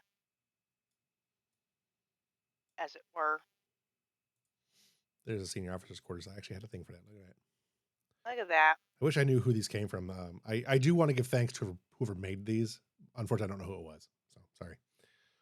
Whoever you are, if you're watching. They're amazing. They're all amazing. There. Aren't those for the USS Thurgy? Isn't that the? That may be true. So thank you to the USS Thurgy or whatever it is. I stole all your stuff, but there's no names on it. So anyway, yeah. So at the door is Kendall Oniet, except instead of wearing her standard red and black, or I guess we're wearing the gray and black uniforms. Instead of wearing her standard uniform, she is wearing a jewel colored topaz jumpsuit in the Beta Z style, and she's got her bag slung over her back. Dasabi is dressed in something comfortable and flowy and nightgowny, bedclothes-ish looking. No? Hi, Mom. You have a second? We need to talk. Of course. Come in. She pours a second cup of tea. I had a conversation with the new XO, Commander Brooks. And I think I decided that Starfleet's not for me. Maybe I was too optimistic to think that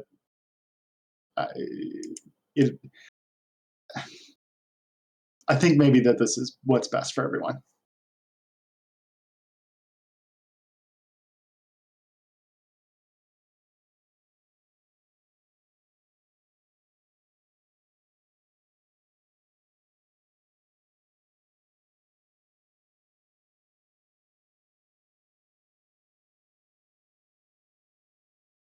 Mom, you gotta say something. The silence is killing me. You worked very hard to get where you are.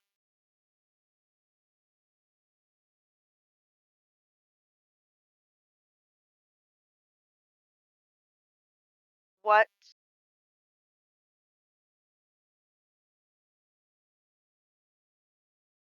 your first post is always hard. Nothing is like the academy. Doesn't matter how many simulations you run through. It's never the same as your first tour out. I could give you the big grand speech about stick it out. You'll get better. You'll find your footing. Believe me, Commander Brooks already gave me that speech. I imagine she did.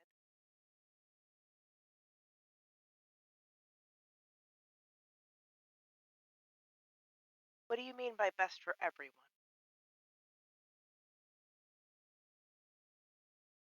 It's. I don't. Maybe it was never a good idea for me to serve on the Europa with you. And I don't mean to say like you've done everything right, but I don't know. Maybe people shouldn't serve with their parents. I guess. Serving with family is tricky, to say the least. And I gotta look at the report that the captain put about the whole incident, and it's going to be hard for me to get a promotion to get any kind of career in Starfleet with uh, insubordination in my jacket.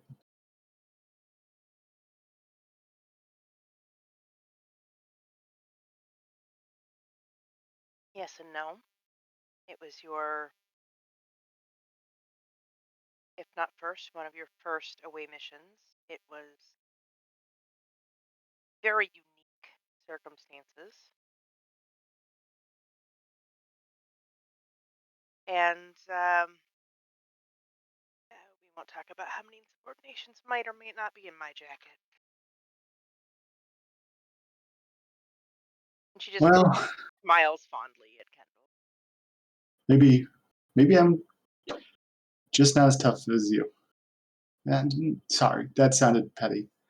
I I also think it's probably best for me. You know, whatever's going on with my empathy, I'd almost forgotten about it before I came back here, and you reminded me that I've lost something, uh, something essential for a Betazoid. And counseling is all well and good, but maybe I need to go back to Beta Z where I I can speak to experts and people from our world. Not a bad idea. And I would definitely argue with your statement that you're not as tough. Thanks, Mom. To be That's able to recognize when the time isn't right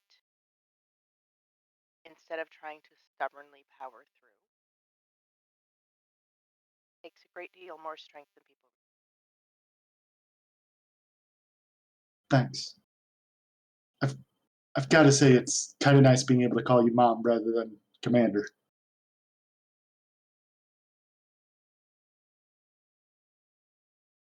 I don't disagree that it's easier to not have to navigate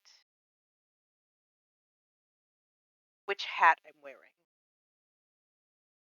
and to be able to just talk.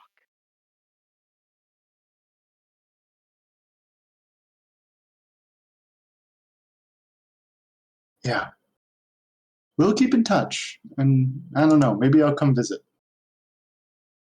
You're always welcome. Does your father know you're coming home? I I figured I'd surprise him. You know. All right, well, I won't let it slip then. She'll reach into her bag and she'll pull out her communicator and she'll say, uh, give this back to the SSH for me. Will do. She'll give her mom a hug as she like she'll like put it in her hand, but then use that gesture to like pull in for a hug. And Sally will return the hug. And when they pull back, she'll take Kendall's hands in her face in her hands.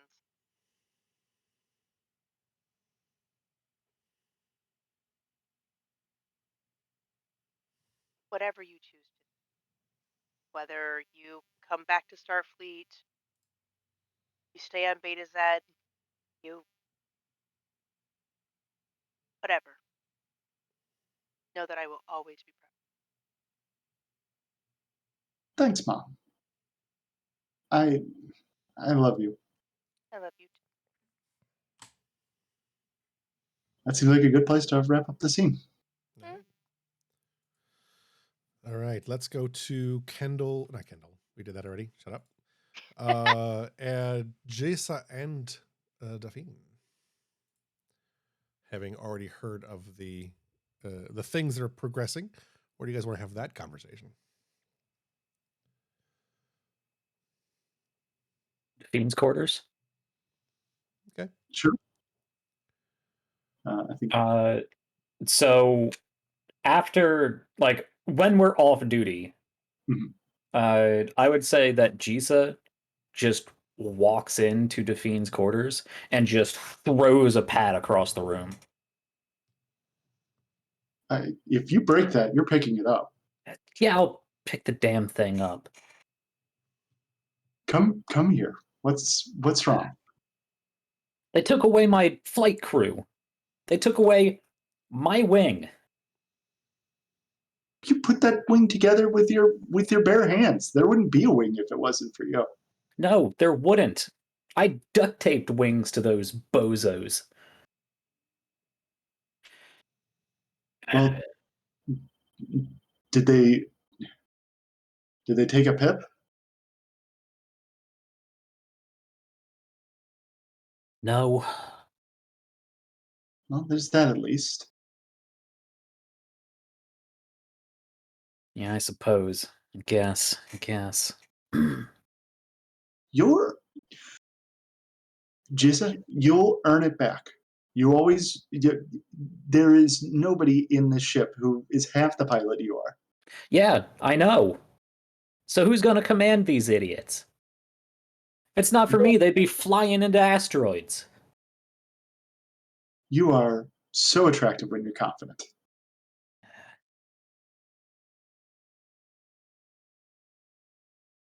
You know what?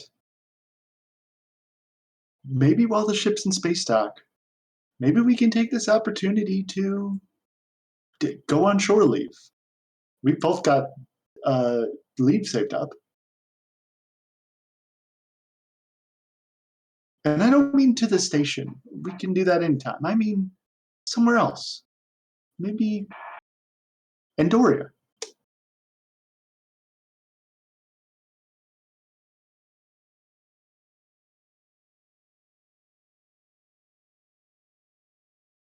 Yeah, I guess. If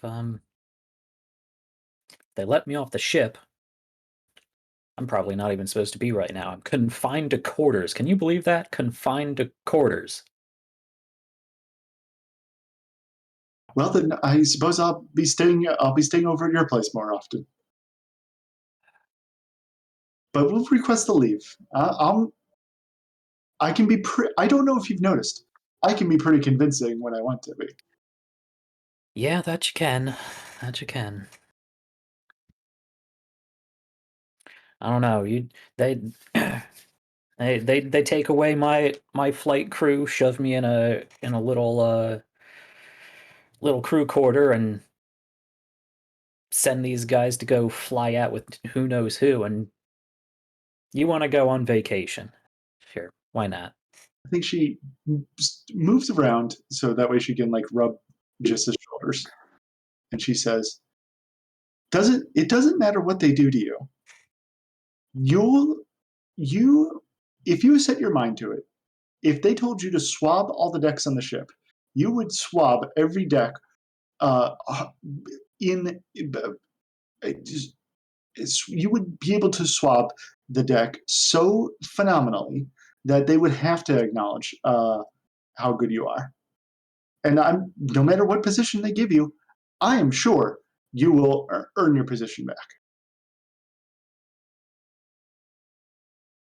I didn't sign up with Starfleet to swab decks or sit in my cabin or play third wing to some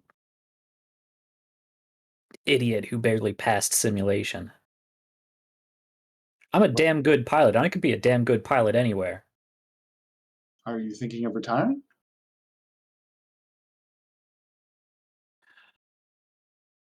No, not retiring. Certainly not. But I just meant from Starfleet. Starfleet, I don't know. We could. The Merchant Marine's always looking for pilots, I suppose. Yeah. Merchant vessels, different security contracts. But who are we kidding, really? Fighter piloting, fighting is in your blood. Literally. Yeah, there's plenty of people on this ship and back on the station that don't believe fighter craft have a place on a ship like the Europa. I think you should show them that they're wrong. I think you can.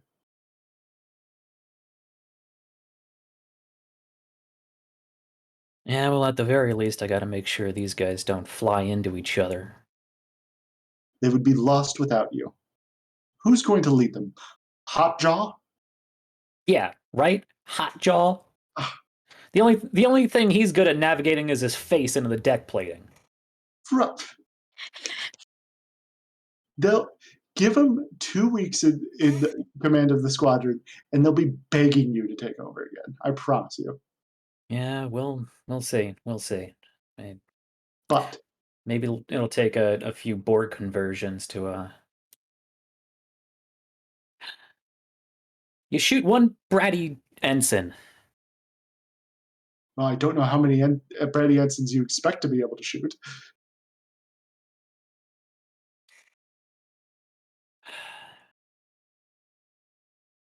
In any case, I'm afraid I'm going to have to insist on that vacation now. We both need that. After all we've been through with the Europa, Yeah, yeah. If we can get the time off, I can show you how to properly throw yourself down an Endorian mountain. I would love to see that. We'll see if you're singing the same tune when we get up there. Delightful. All right. But I fly. I wouldn't dream. That seems like a place to wrap it up. Good place to stop. Does anybody else have anything they want to do, or we jump into the final scene here? Kendall, you got anything you want to do? Dasavi, you got anything you want to do? All right. Negative. You know what? I do have a small scene I would like to do. Okay. I would like Koba to bring what's the cat guy? We need to Amathi, I got it this time. Boots. Yeah, Amathi. I want him to bring Amathi party. Just a small scene of us going to party on the station. Okay. Okay, he'd enjoy that. Perfect. Perfect. Amathi, the party cat. I'm sorry, is that racist? I don't mean to be racist.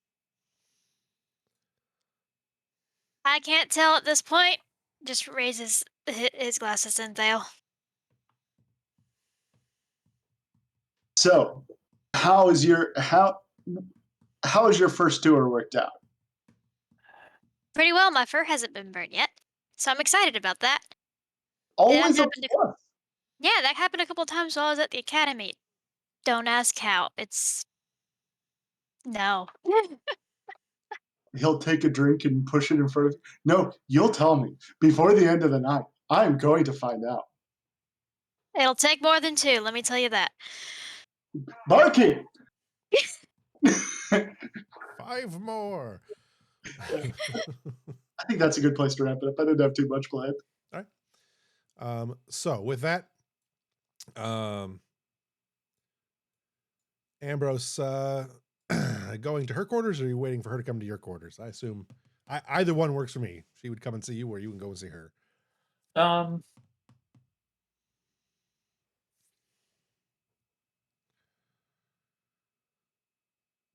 Let's have you go to her. Yeah. Let's do that. Yeah, we'll go with that. You arrive at her quarters and hit the chime. The door opens pretty quickly. She's wearing kind of the heavy Hilton-esque robes that Picard sometimes wore. Well, I guess his weren't really that heavy, but hers, these are like the heavy, comfortable, soft ones. Oh, Arani, I was wondering if you'd make it by. I was just getting out of the shower again. It's nice to be able to be clean. I've gotten a good night's sleep and 3 showers. I think I've almost forgotten all the hardships. Please come in. Well, I'm glad you find our amenities so refreshing. They are significant improvements over my last stay. The Romulans are. We're not a people who likes to pamper our political dissidents, I suppose. As my term, as my title would probably now be.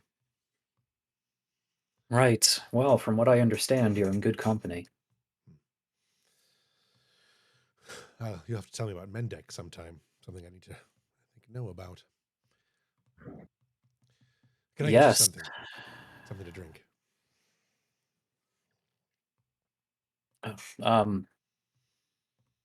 She gestures to a blue bottle on the counter. Your replicators aren't real good at Romulan ale, but it's a almost decent approximation. That'll do. She pours you a very tall glass and then pours herself a very tall glass, drinks it, and pours another very tall glass.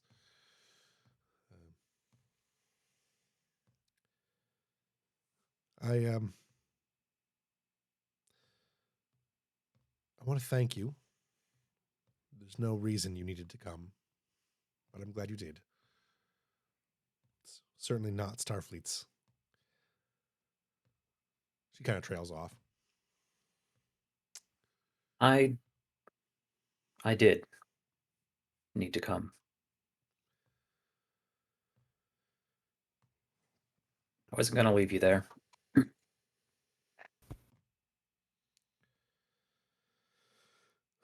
And don't think I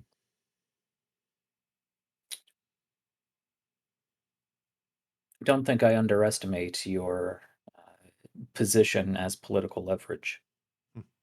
I may not understand the Romulan Star Empire as much as a native, but you're an important person, Toshari.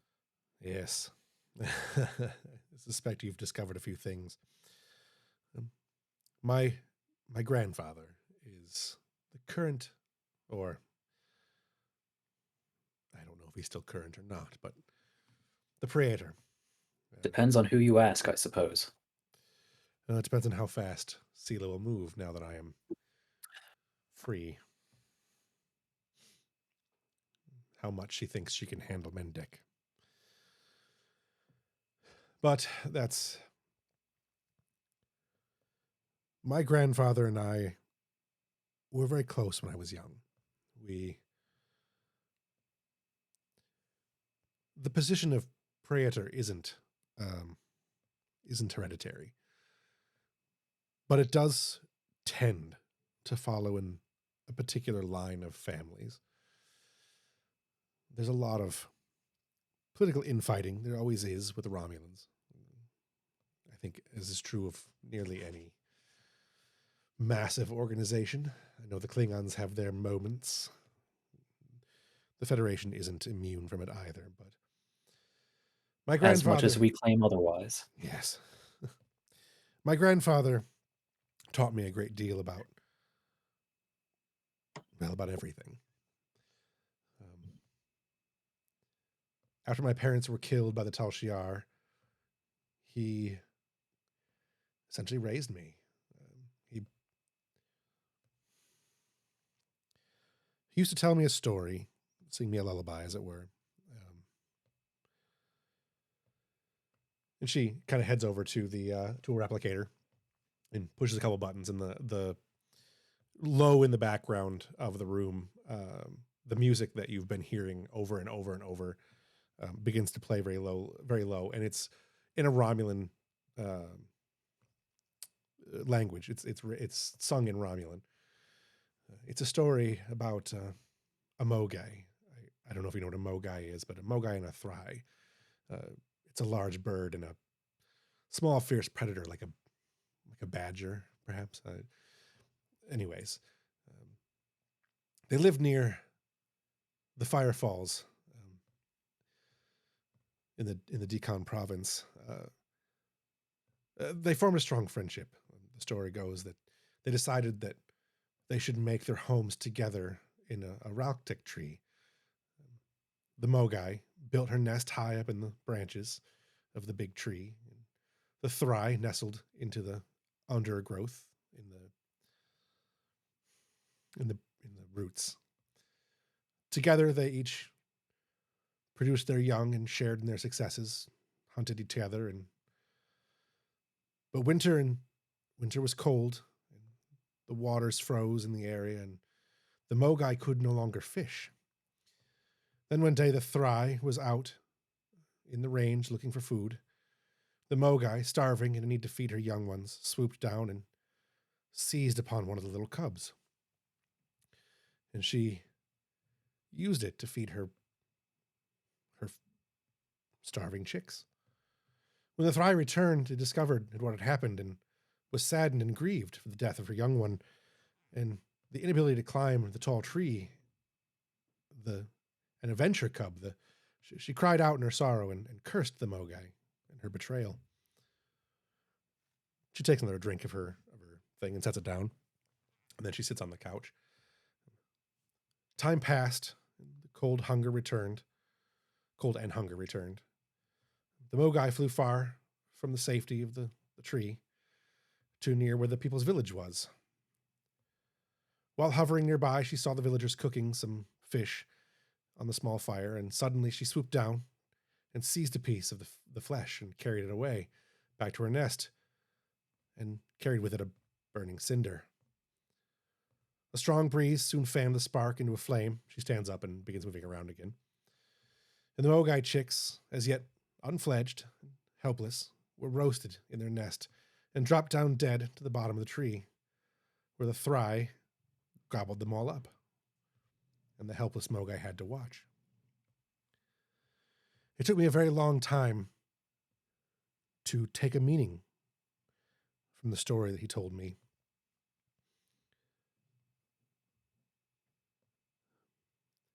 But there are a number of stories, a number of, I guess, lessons that can be taken from this moment.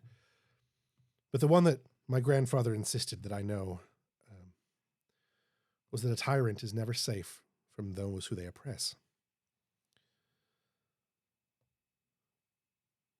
That was one of the main things that led me into the Tal Shiar myself.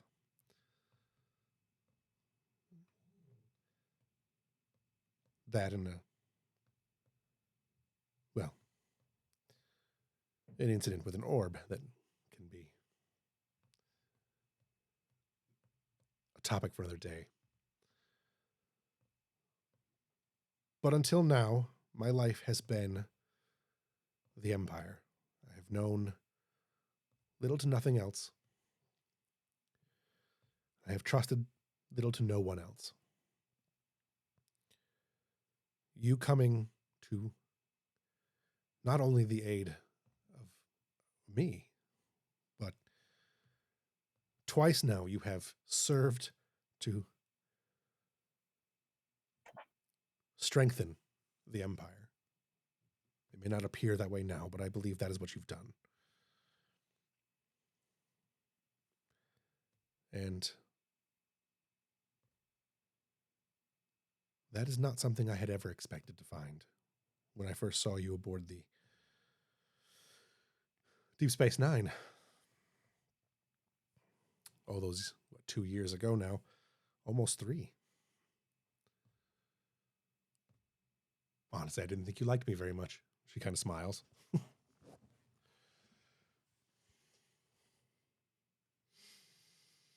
I enjoy a challenge.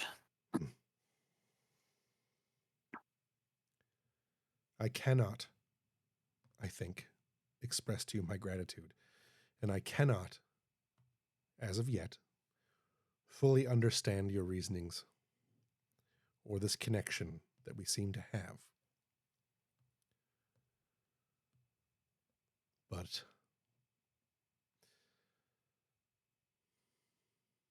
I look forward to seeing where it takes us. I hope that's not too bold.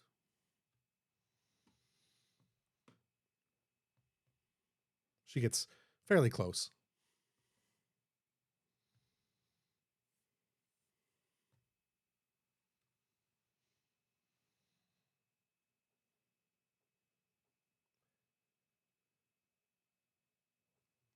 Why are lullabies always such gruesome tales? That's one of the more pleasant Romulan ones. Well, that's I don't disbelieve that, and I don't fault anyone for it. We have our own children's nursery rhymes about gruesome death at the hand of a plague. There is always lessons to be learned. A lot of those lessons you don't learn until long after those little melodies are little more than little melodies. I have plenty such stories of my childhood. I would say I had a strange, not entirely estranged, but sporadic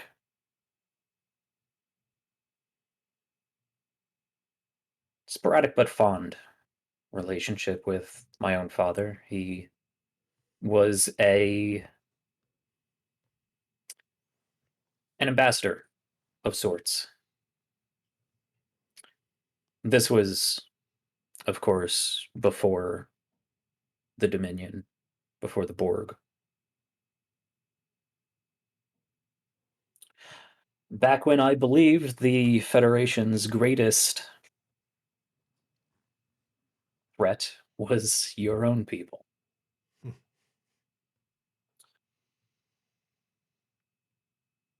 He was a diplomat, a cautious and kind man to a fault. But he showed me that there is more to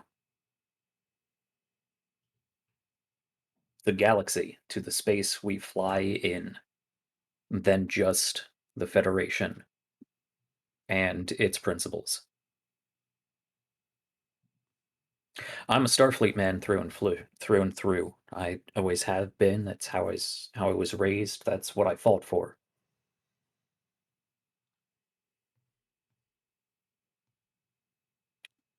But we're in an era now where we can't just prioritize our own ideologies. I don't want to see I don't want to see the quadrant ravaged by war again. Not when it can be avoided. War cannot always be avoided, though. No. But it can be lessened, contained, directed. You can identify it ahead of time and position yourself and your resources. She smiles kind of big and sounds like an intelligence officer. There are better people in Starfleet for the intelligence. I simply get the results. I've heard you don't like. I've heard that some Starfleet captains lack a great deal of intelligence. Smiles again.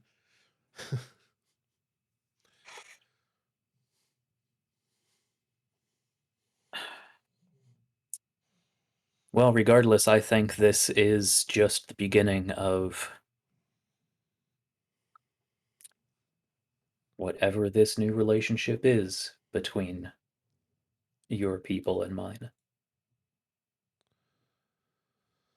You're Says lean in a little bit closer. you're half Illyrian, yes? Not many pick up on that. I saw the crystal you had around your neck one of the first days we met. Have you ever used it? All the time. It's a full other sense to me. It would be like asking you not to smell. Well, perhaps we should sometime. It's an experience I've never had. This is a fraction of the Kanar crystal. One that, with proper mental discipline, can be used to direct that telepathic energy into something useful. But for the full experience, there's a much larger crystal and a bit of a ritual involved. I, of course, have that back in my own quarters. It's a unique experience. Perhaps Not another time. another time.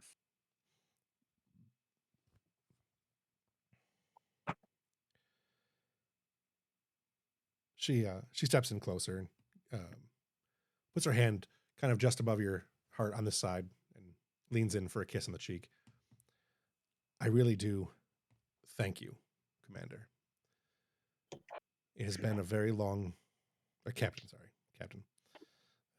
I really do thank you, Captain. It has been a very difficult time, but I guess I always knew how it would end. And I'm glad I was right. I take her by her shoulders. I don't think anything's ending just yet.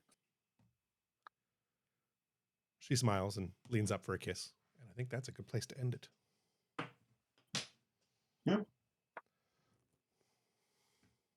All right. I was gonna make a boldly go joke in there, but it was not the time. It's not the time. All right. With that, that is, I think, the end of season 2 of Star Trek Europa. There will be a season 3, so don't go away forever. But we're going to take some time off.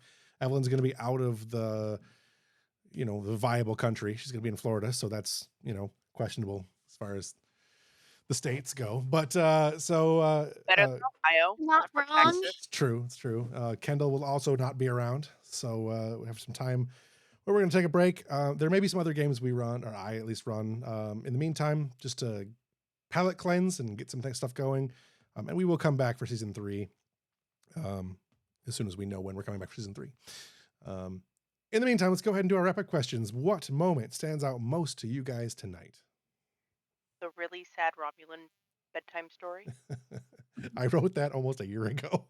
It's actually it's an actual fable, but I altered it slightly. So it sounds like a real bedtime story lullaby sort of thing. Yep.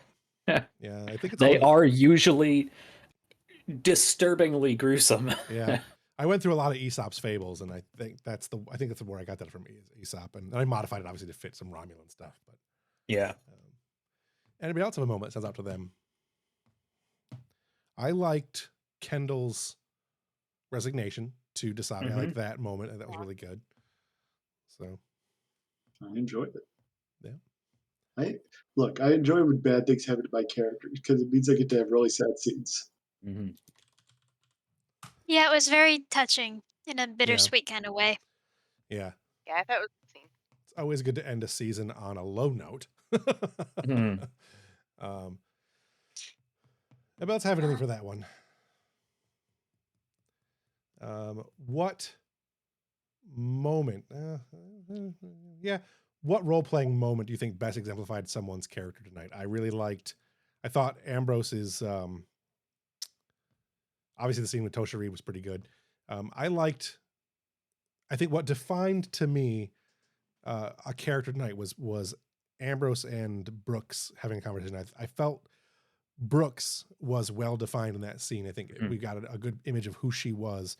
And I feel like there was some pushback there that she wanted to make that she didn't. So I liked feeling like there was some more to that conversation that we're not going to see, but that the character experienced. I thought that was a good moment. So Mhm. maybe else Yeah, have that any, was fun. yeah, Yeah, that was a good scene. maybe else have a role play moment that exemplifies a character to you. I liked hearing about Ambrose's dad, his relationship with his dad. I would love to hear. This might go into the one of the later questions, but I would love to get that to come up with other people. Like, Yeah. Yeah, I have a whole backstory for Ambrose with his mom, his dad, possible romantic involvement back on DS9, and just none of it has ever come up. Right. Make it come up. Yeah. I want to hear more of it. Come Yeah. on. Evelyn, you got anything? Or are you already in Florida? 3 more days. 3 more days. What did 3 you more days, and driving through, apparently, we're getting a bunch of snow and ice. yeah, of course. Gross. So, what did you see from another character that you want to see more of in the future, or player? Could be player also. I think I answered that question already. Kind of, yeah, certainly.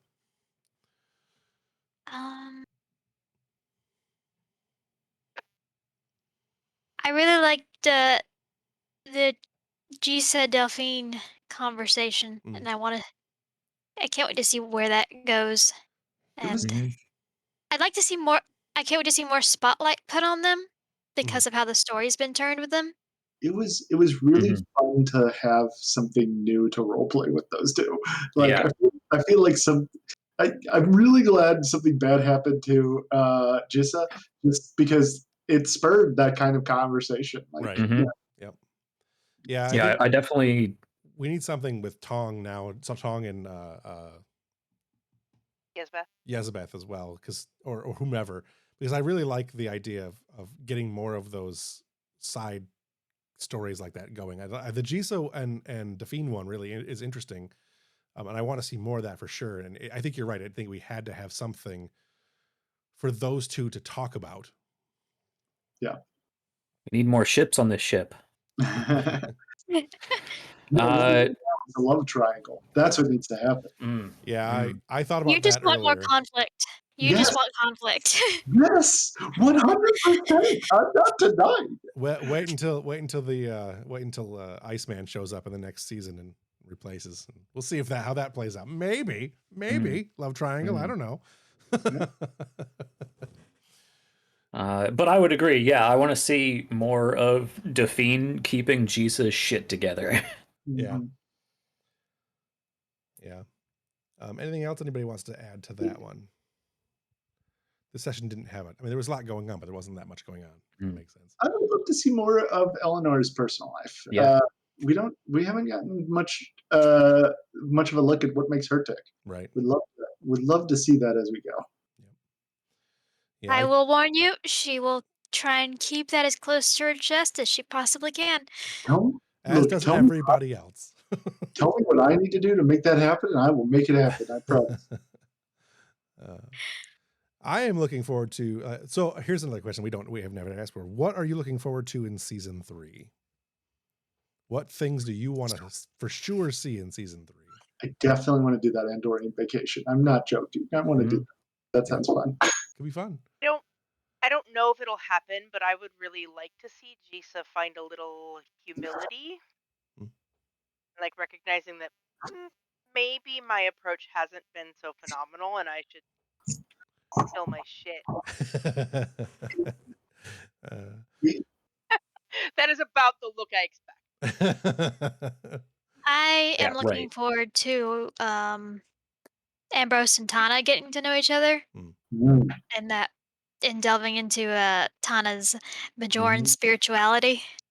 Yeah, 'cause she's like very, very into that. She just doesn't expose it to the Mhm. crew because Right. it's not appropriate.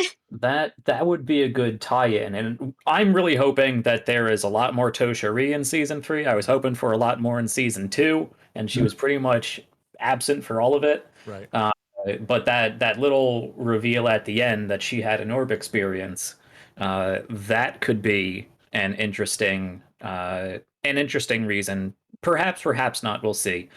For some interaction Yeah. with Tana.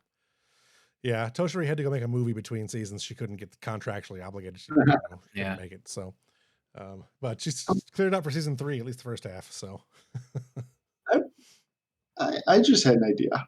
yeah. I would love to see a visit to Beta Z. I think that could be fun for Dasavi, and we could, I think it'd be nice. I think it would be nice to see a familiar location that we haven't seen in.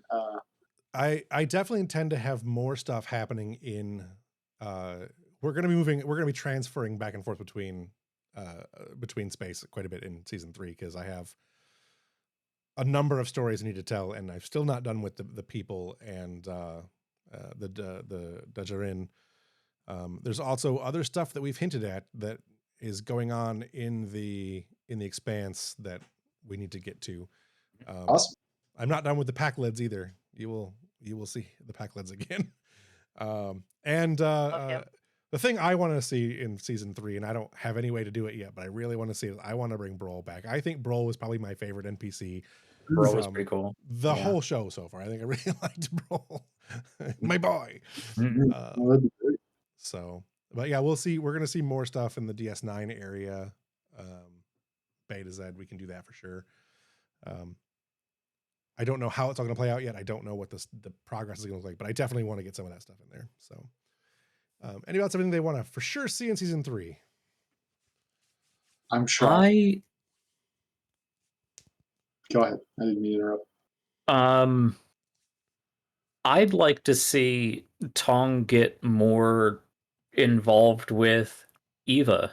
That kind of got put on the back burner. Some other people kind of came in and helped fill the spot that Shabar and Ava left.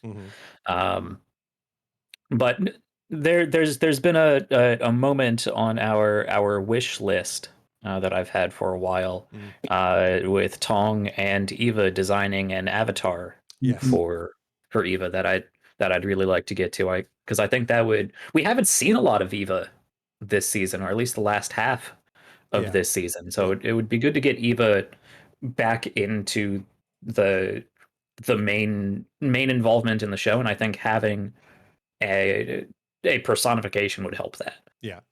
Yeah. I do have some stuff planned for that too. I'm really looking forward to it. I've missed out on a lot of the story I wanted to do with Eva just due to the number of breaks we've had and everything else. And trying to focus on other people's characters to make sure that they're getting where they need to be. And having lost our XO, one session into the season really didn't help. Like I had a lot of stuff that I kind of put on that and didn't know how to deal with it. And so, but we're back to a full staff now. So, yeah. And I want to, if not get back to Halorun, at least get back to that region of space and tie that into something important with the SSH. Okay. Yeah. Maybe that's where he retires to.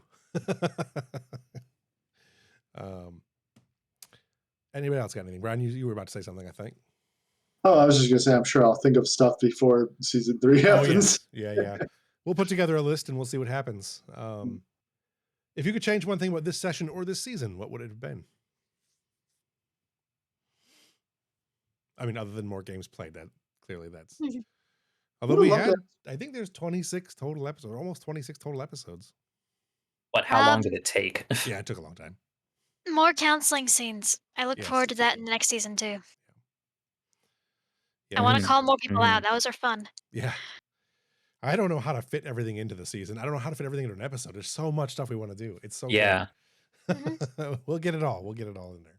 Just imagining that these are going to be like scenes in between like the big action and diplomatic stuff so that we can like catch up on the characters. Yeah. I think the one thing that I want to try to focus more on for season 3 in my own abilities, anyways, as far as how I run the game, is I'd like to find a better mix of scenes, like not a better mix of scenes, but a better flow to some of the scenes. Like we've had a lot of sessions where we've either had a lot of action and story or a lot of character stuff, and we haven't had a lot of intermingling.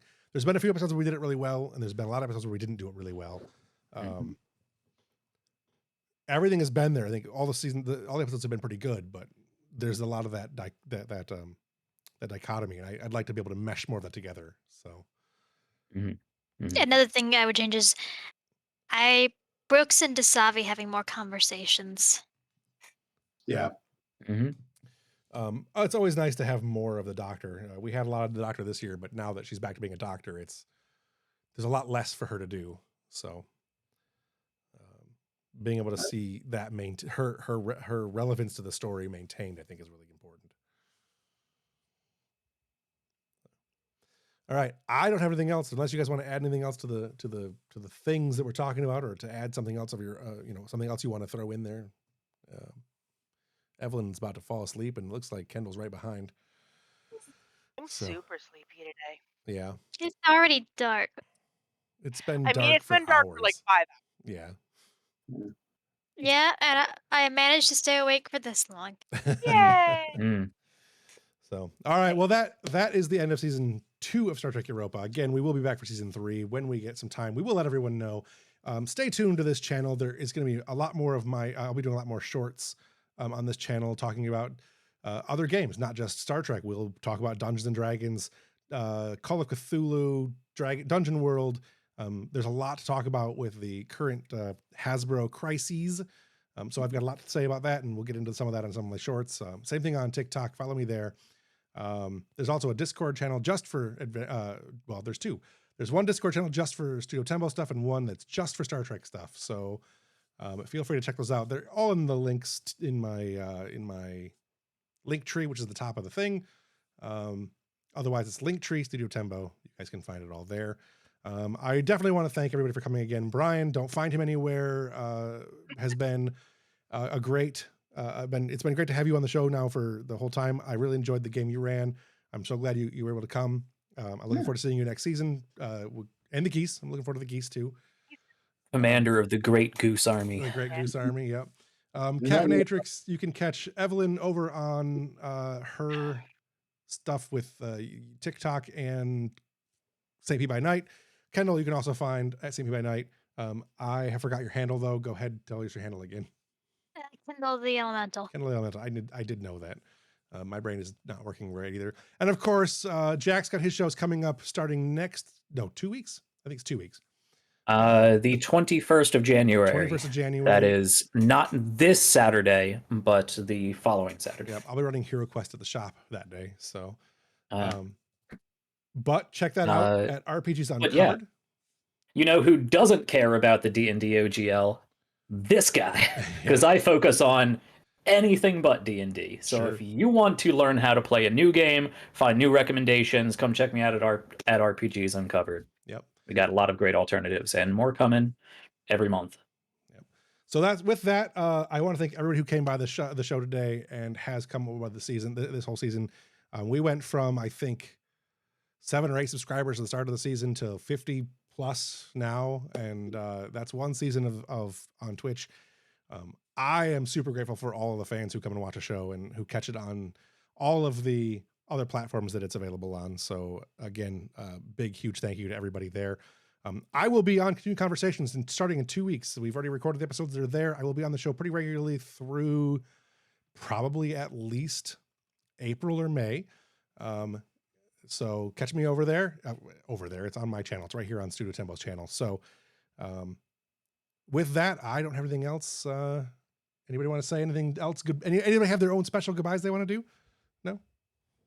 It was a great season. You thank the rest of us. I want to thank you for putting on a great season. I know you do a lot of work, not just for your other shows, the rest of your life. So So very much appreciated the amount of time you dedicated to all of this, setting up a great story, setting up great characters, being here most every week, so that we can play this awesome game and get it all paced out. It's this has been one, I say it off screen all the time, but this has been one of my favorite games I've ever played in, with some of my favorite people I've ever played with. This is core Star Trek to me. This is everything I wanted out of Star Trek. So this has been a fantastic experience for myself. So I'd like to mirror that thanks and appreciation to the rest of you awesome cast, and extend that back to you, Jeff, because it has been an absolutely fantastic time. Awesome. Well, on that note, let's go ahead and call it an evening. Live long and prosper. So long, and thanks for all the fish. We'll see you next season. Bye.